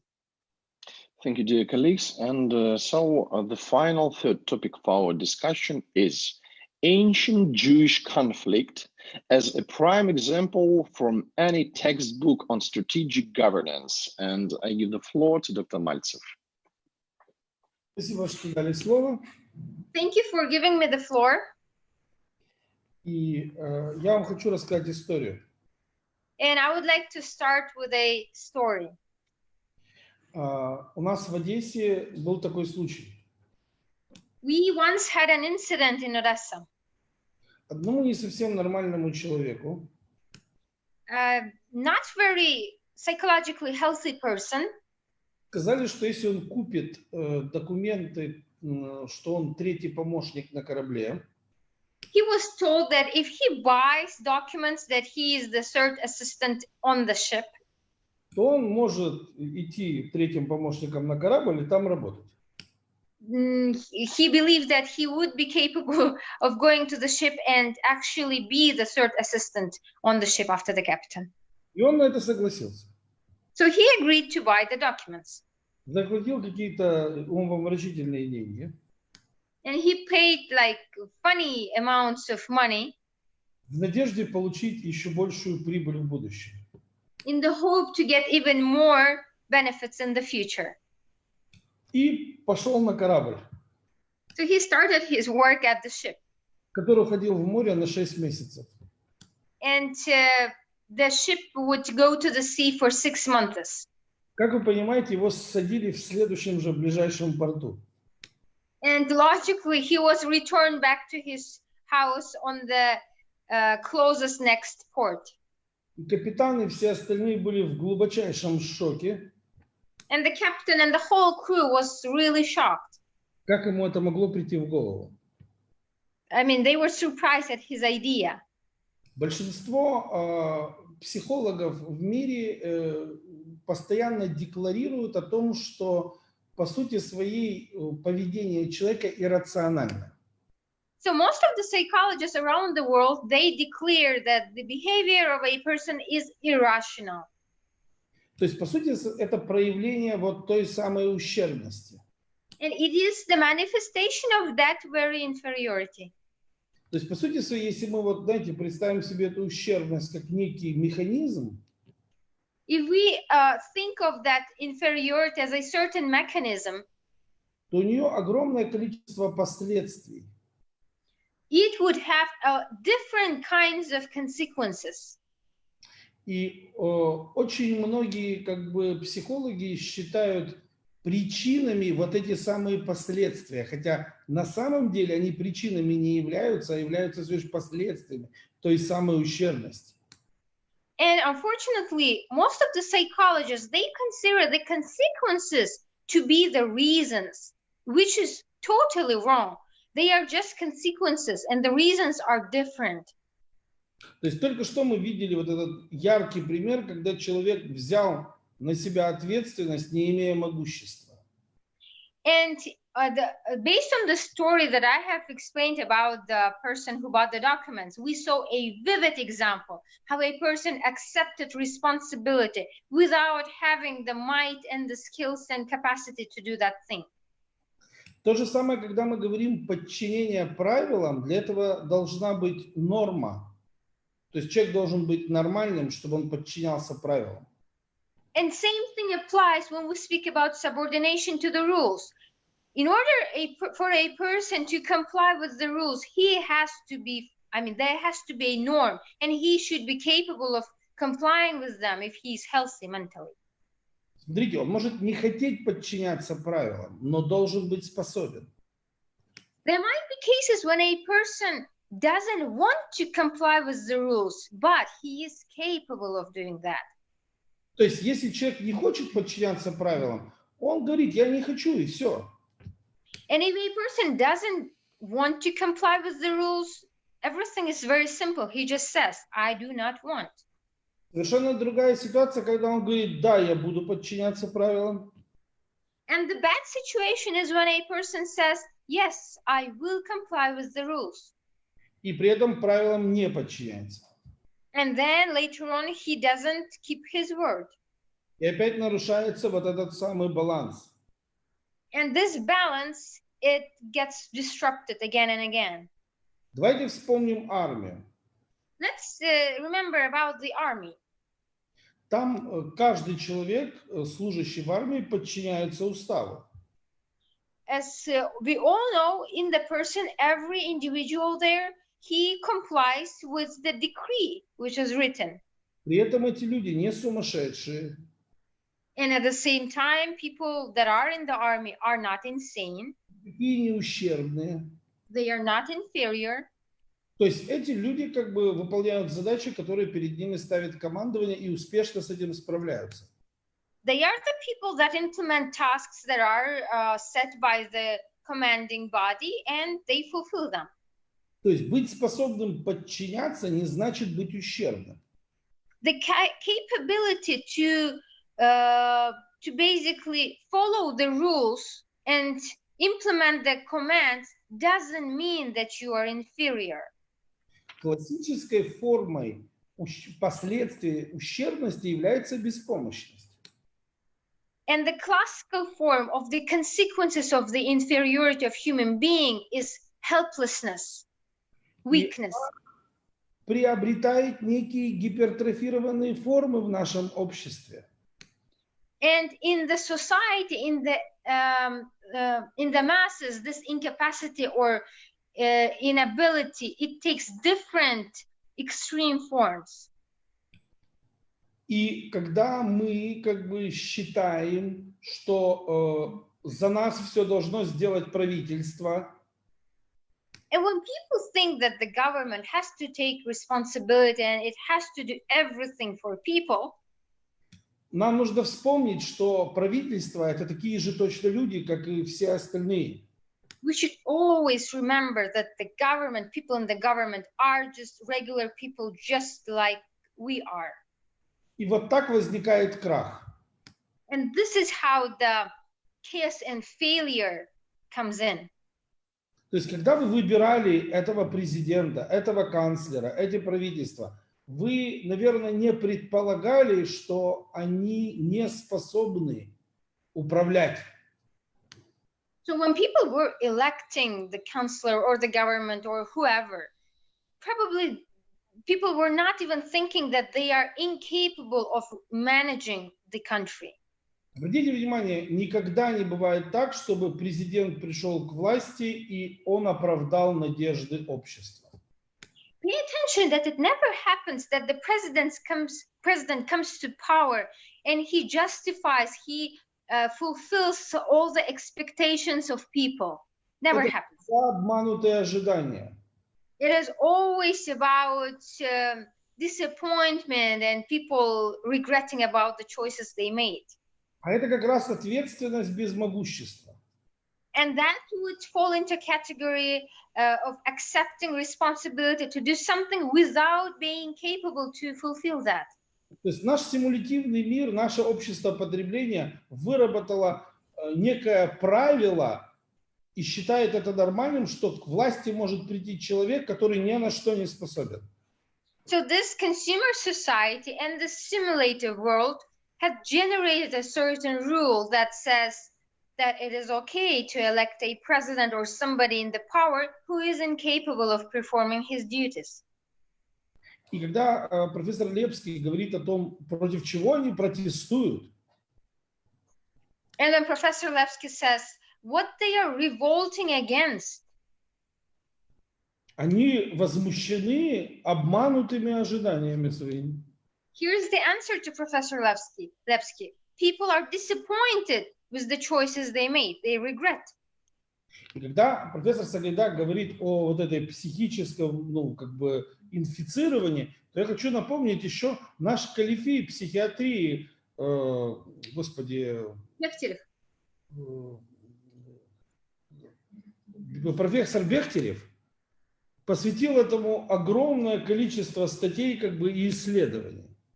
And so when Professor Sagaidak is speaking about psychological contagion, we have to remember that our professor, the Bechterев, just a bright scientist, he dedicated all of his life to the investigation of this phenomena. И если бы не читали тех авторов, которых описал Александр Николаевич, And if people had read those authors that were mentioned by Professor Sagaidak, то уж мы своих соотечественников мы должны были читать.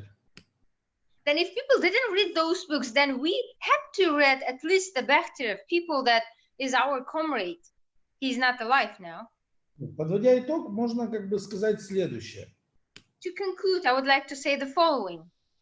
То есть вот эта самая ущербность, она по сути своей в человеке заложена и биологически, и антропологически, и на всех психологически, и на всех других уровнях. It should be mentioned that inferiority as such is already, we have it on biological level, on all levels of psychology, and on anthropological level as well. И разрешить это уравнение, решить эту формулу в себе, это значит и есть стать человеком. And to resolve this conflict, resolve this formula in oneself personally, it means to become a human being in the real sense of this word. Спасибо за внимание. Thank you for your attention. Thank you, Dr. Mальцев. And the discussion can be continued by Professor Ulabib. Thank you to give me the floor. And I began by saying the medical political power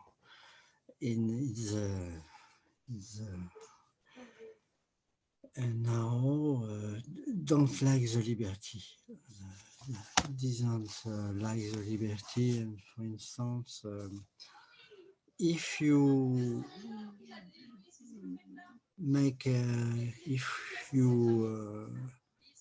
take an interaction between liberty and responsibility, we lost this capacity of interaction between liberty and responsibility now. For instance, in France, our doctors don't have the possibility to give their own treatment. It's not possible, it's forbidden. The state decides what kind of medicament treatment is possible or not. And it's why also you have, for instance, another, you have the problem of the mask in France. During 2 months, the leader said to us, it's not necessary. In the peak of the pandemic, they said it's not necessary. And now it's necessary. And the wave of the pandemic is now down. as our specialist said, like Didier Raoult in Marseille, the pandemic is finished. Even in USA, it's finished because the numbers are very combined with all kinds of ills.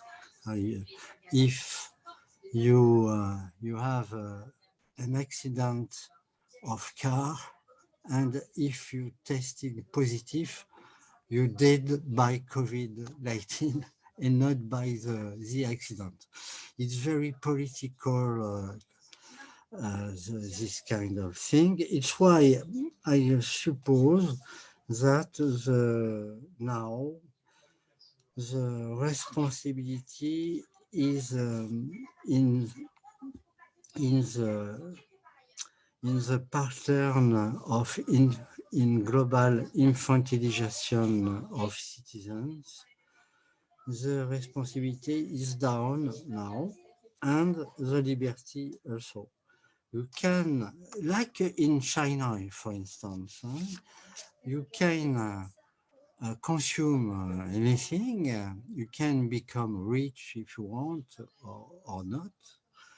But if you want to become not just a subject, but an actor, it's very difficult.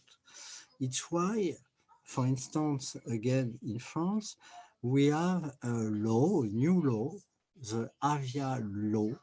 Avia law is to discipline the internet, the network, the social network, because the social network become a counterpower.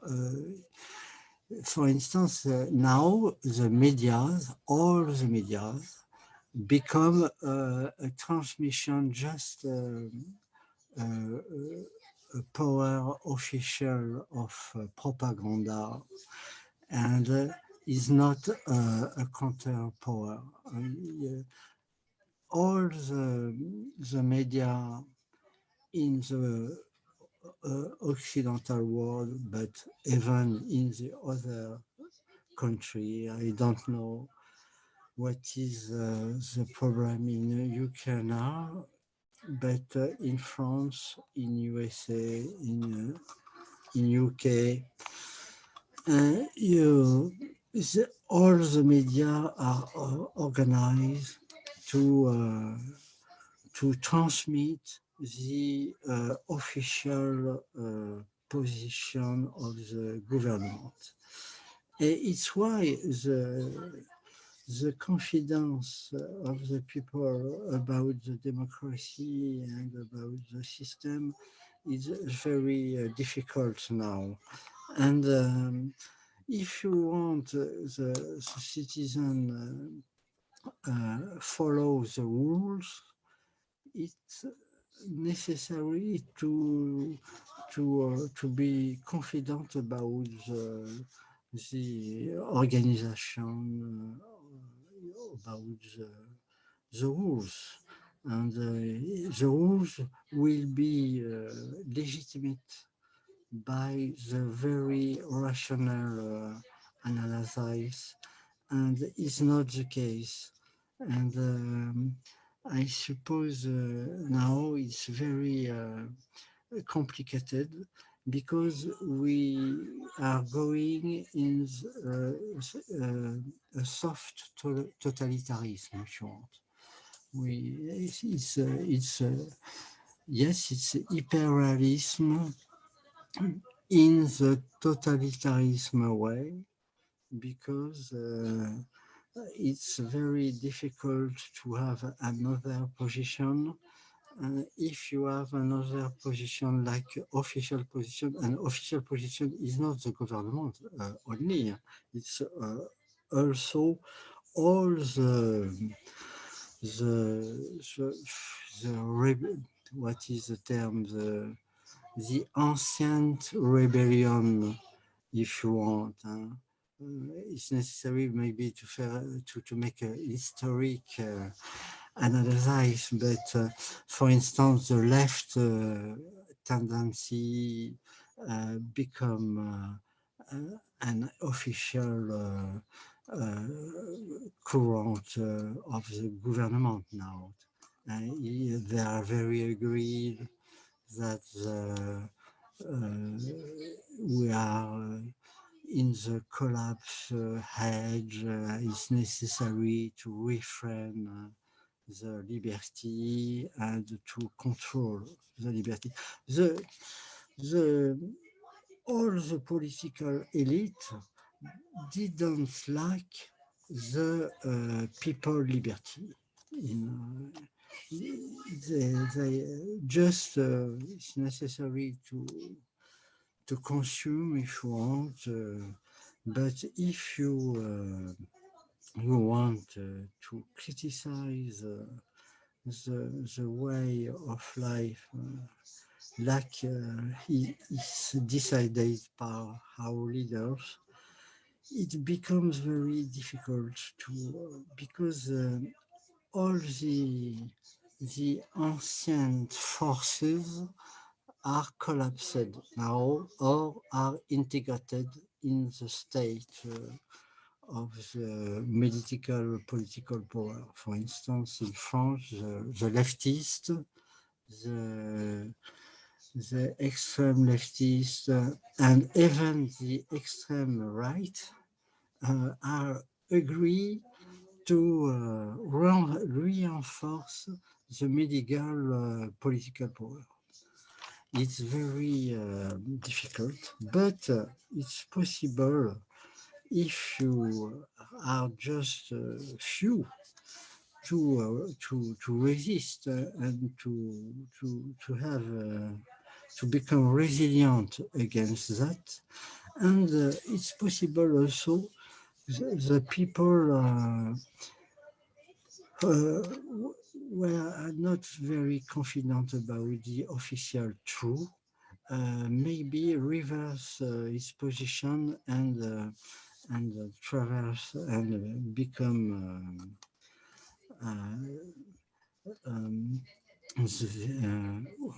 I don't explain, and maybe to accept a new consideration, if you want. Please summarize in 1 minute. And in conclusion, I said the fatality is not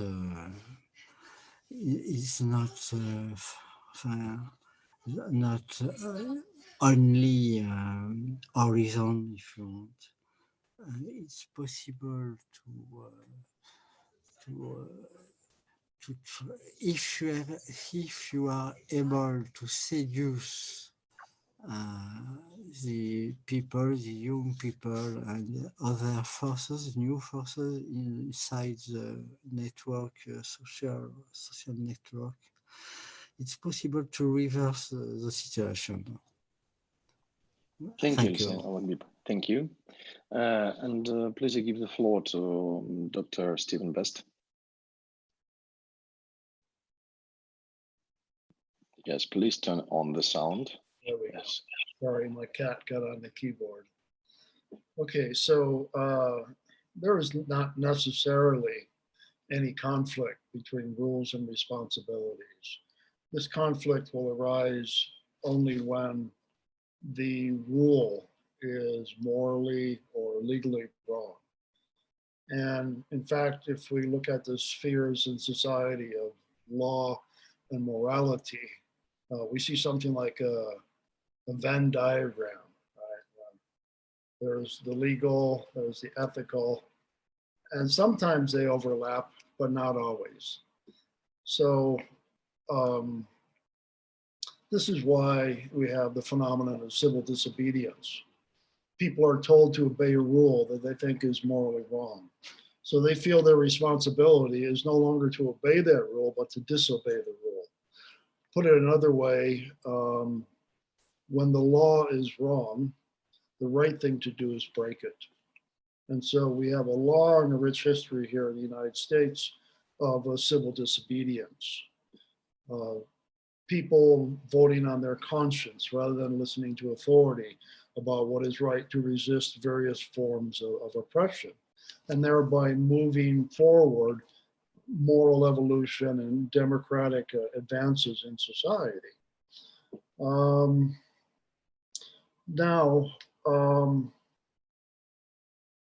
If the rule is a rational and ethical rule, rather than an irrational, unethical rule, I think we have a responsibility to obey it. For instance, do not kill is a legal prescript, a moral prescript that seems rational and ethical to me, unless there's very specific examples of how we should kill. One ought not to kill. Okay, so here in the U.S. right now, people are widely disobeying rules to, for instance, social distance or to wear a mask. These again are the malcontents of society that are Trump supporters and tend not to believe in the science of pandemics and just feel only that their freedom is being inhibited. One of their slogans is social distancing equals socialism.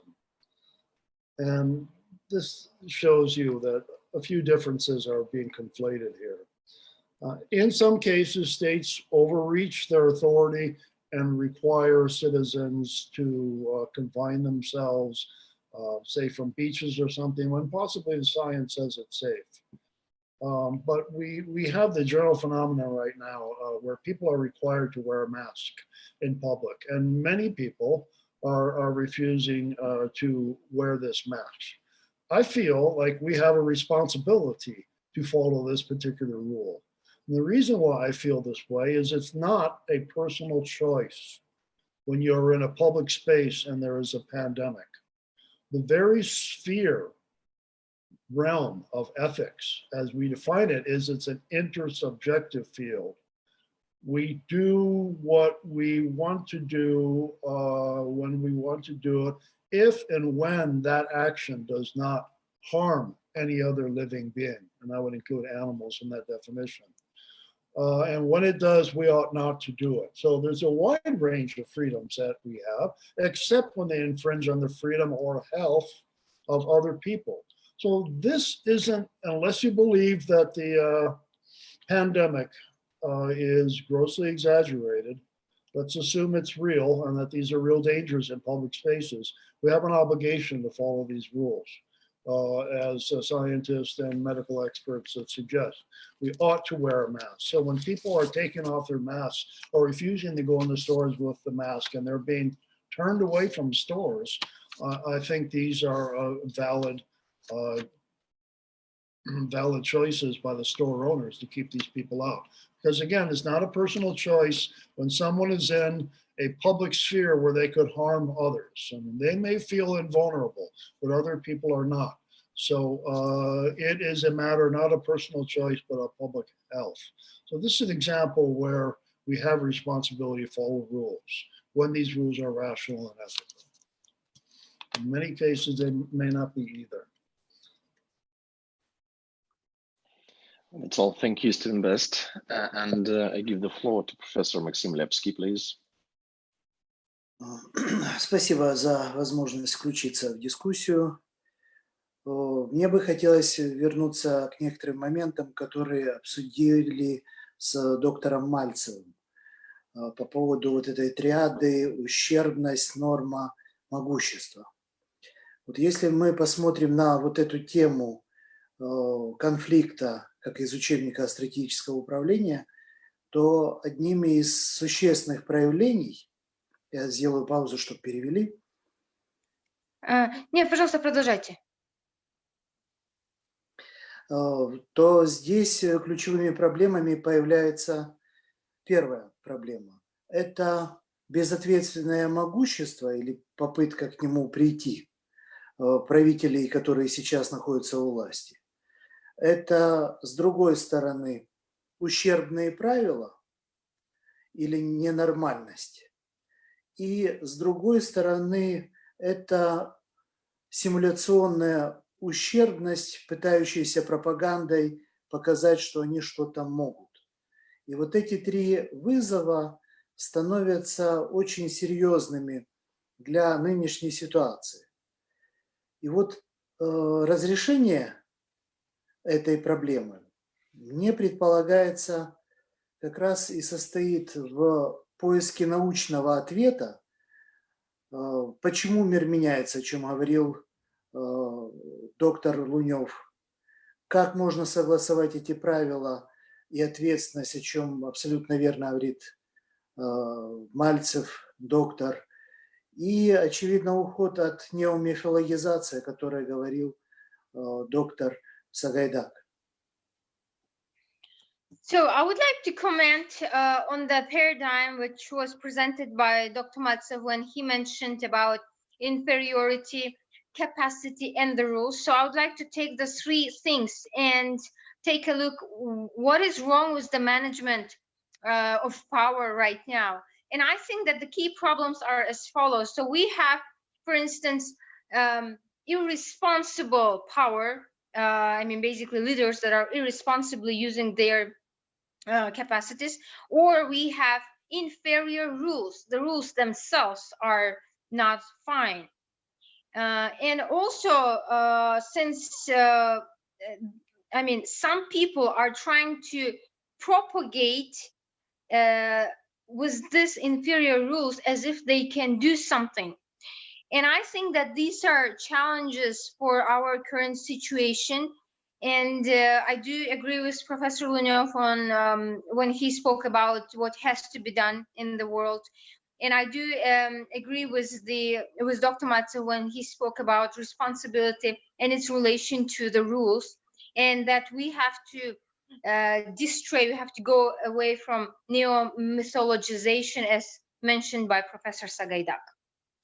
И второй момент, который хотелось бы отметить, это что именно эти деформации обычно ведут к тоталитаризму и к тем дисциплинарным практикам, о которых писал Мишель Фуко. And I think that these deformations, they lead to totalitarianism, as was written by Michel Foucault.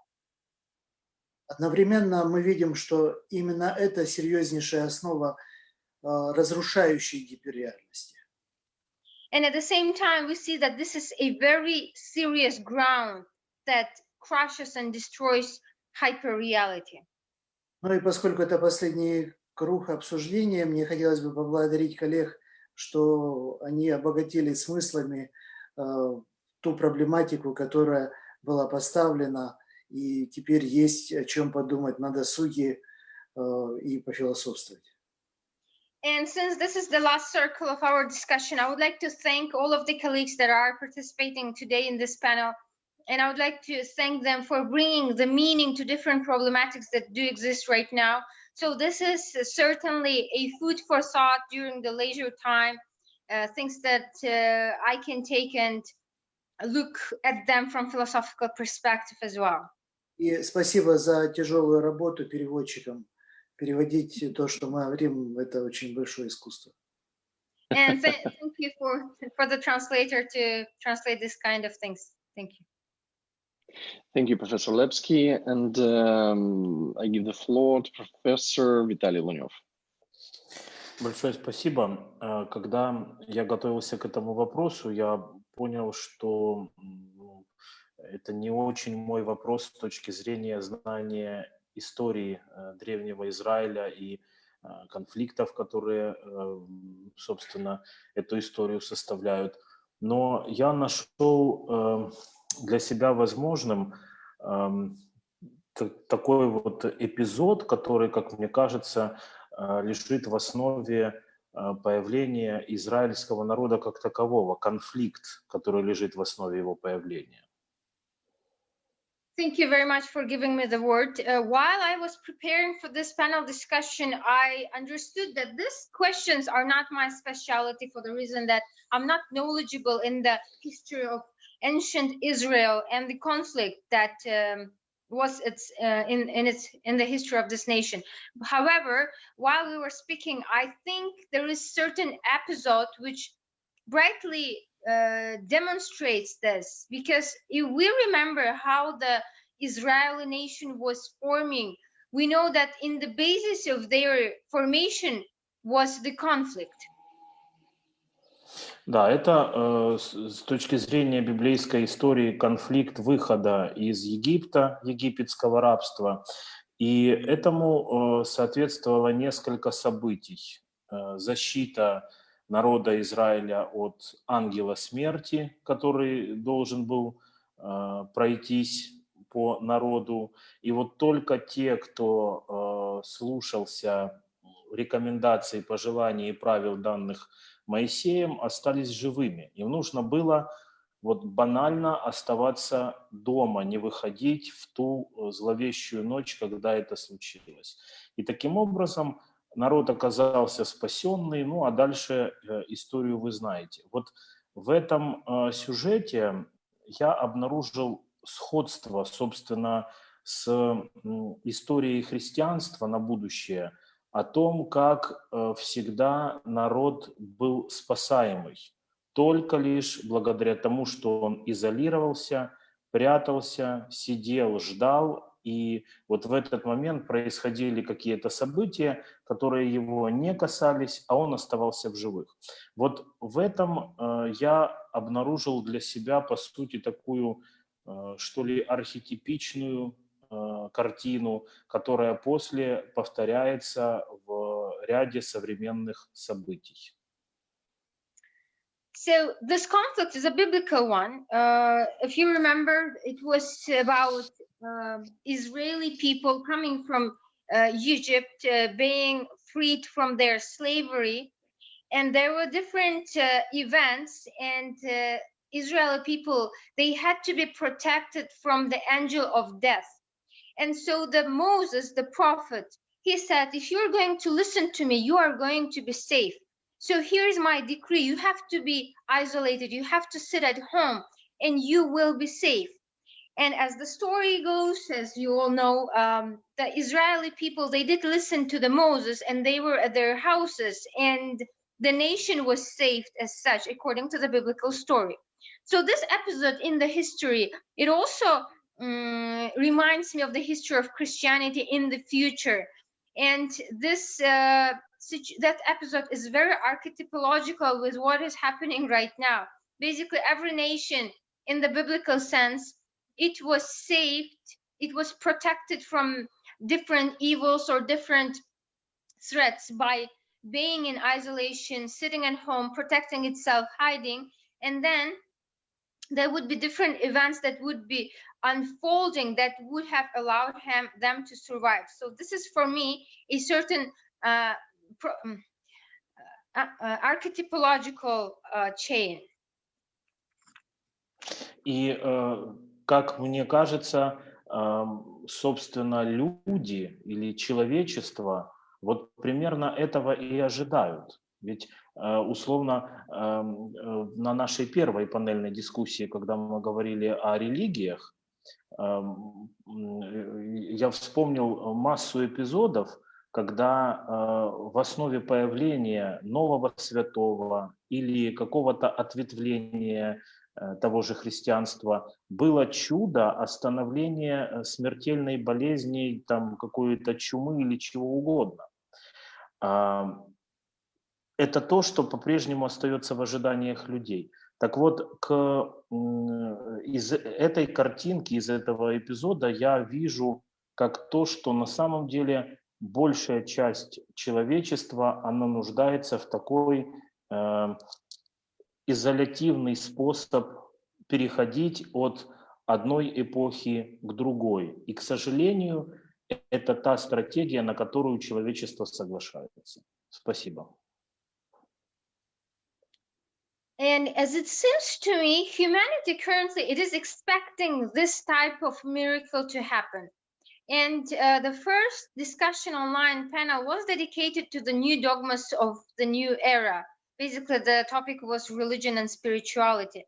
So, and I remembered a lot of episodes, the way new saints or new prophets did emerge in the history, or new denominations of Christianity, the way they emerged in the history. that people always waited for some kind of miracle to happen, and it did happen for them. And I think that currently whole humanity right now, it is expecting something like this to happen because they are isolating. And unfortunately, this type of the strategy is what is accepted by this humanity. Thank you. Thank you, Professor Lunyov. And the final speech on this panel discussion, please, Alexander Sagaidak. Спасибо. Во-первых, хочу выразить восхищение тому содокладчику, который помогал профессору Бесту. Код – это лучший собеседник для ученого. First of all, I would like to appreciate the assistant of Dr. Best who was preparing him and making the speech, because the cat is the best companion of a scientist. И если говорить о вот этой вот теме, которую мы сейчас рассматриваем, то снова-таки, если мы обратимся к опыту прошлого, если мы обратимся к содержанию архетипических сценариев, связанных с чумой, то мы увидим, что вот эта вот децентрализация, она неизбежно приводила к такому явлению, которое Эмиль Дюркгейм назвал аномия. And speaking about the subject that we were discussing, then if we take a look at the different archetypological scenarios related with the plague, we would see that decentralization, which is inevitable, and Emil Durkheim did describe this as anemia. Что такое аномия? В сущности, это снижение силы влияния социальных норм и социальных функций. And what is anemia in the sense that was termed by Emil Durkheim is the decrease of influence and power of sociological and other governmental influences. Мы знаем, что закон, норма – это прежде всего коллективный психологический навык. We do know that the law and the norm in the first place is a collective psychological skill. И сила, и, собственно говоря, сама реальность действия любого закона связана с тем, насколько глубоко он укоренен в коллективной психике. And the power and the realism of any law depends on how well it is integrated in the collective psychology. И, как снова-таки говорил Эмиль Дюркгейм, в состоянии аномии те социальные институты, которые продуцировали социальные нормы, они просто уже не справляются с этой задачей. And again, to quote, to refer to the thoughts of Emil Durkheim, when he spoke about anemia, is that social institutions that produce social norms are not capable of governing and leading these norms. Но природа не терпит пустоты, социальная природа в том числе, и если нормы не продуцируются центральными институтами общества, они начинают продуцироваться более локальными. But the nature doesn't tolerate any gaps. And so if the central institutions, if they do not produce certain norms, then these norms will start being produced by local institutions. То есть по-любому начинают усиливаться какие-то локальные корпоративистские тенденции. So in any way, we will see the acceleration of local and corporate institutions norms. Сейчас мы особенно явно это наблюдаем в нашей стране, где регионы и даже отдельные города уже начинают вести свою, так сказать, политику и даже что-то вроде своего законодательства в вопросах, как вести себя во время пандемии. And this is very evident in the country where I live in Ukraine, because certain regions, certain cities, they are already forming their kind of politics, even the legitimate way of how people should behave during the pandemic, their own laws, basically. И, разумеется, в этом нет ничего удивительного, потому что люди верят тому, кто готов взять на себя ответственность. And certainly, there's nothing surprising in this, because people do believe in ones that are ready to accept responsibility. И, как совершенно справедливо отметил профессор Мальцев, то, что мы сейчас наблюдаем, это зрелище грустное, прежде всего потому, что аномия охватила не только широкие народные массы, но и верхи, элиту. And I totally agree with Dr. Mальцев when he says that the situation which is happening right now is very, very disappointing, because this anemia, it captured not only white audiences and the population, but it also infiltrated into the elite, into the power, which has to be wise and which supposedly has to guide people. Обратите внимание, что такой социальный институт, как наука, в происходящих условиях тоже не демонстрирует особого единства. And please pay attention that such a social institute as science doesn't demonstrate unity in this case. Между тем, именно к авторитету науки люди готовы прислушиваться. И именно... And at the same time, people are ready to listen to the authority of science. И именно в ученых они готовы бы увидеть людей, которые могут взять на себя ответственность. And they would be happy to see scientists as somebody that can take responsibility for them and show them the right way.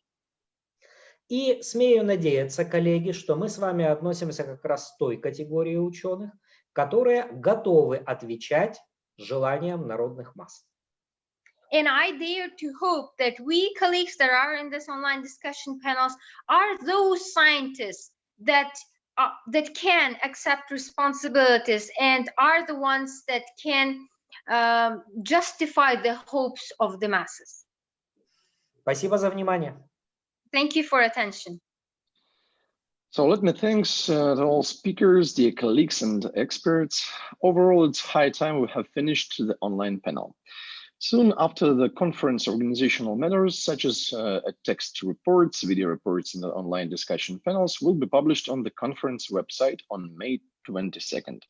Furthermore, a conference collection volume will be published within 2 weeks period, and that brochure will be available to those who are interested. By this, thank you so much for your kind attention and participation, and see you soon. See you. Bye-bye. Thank you. Bye-bye.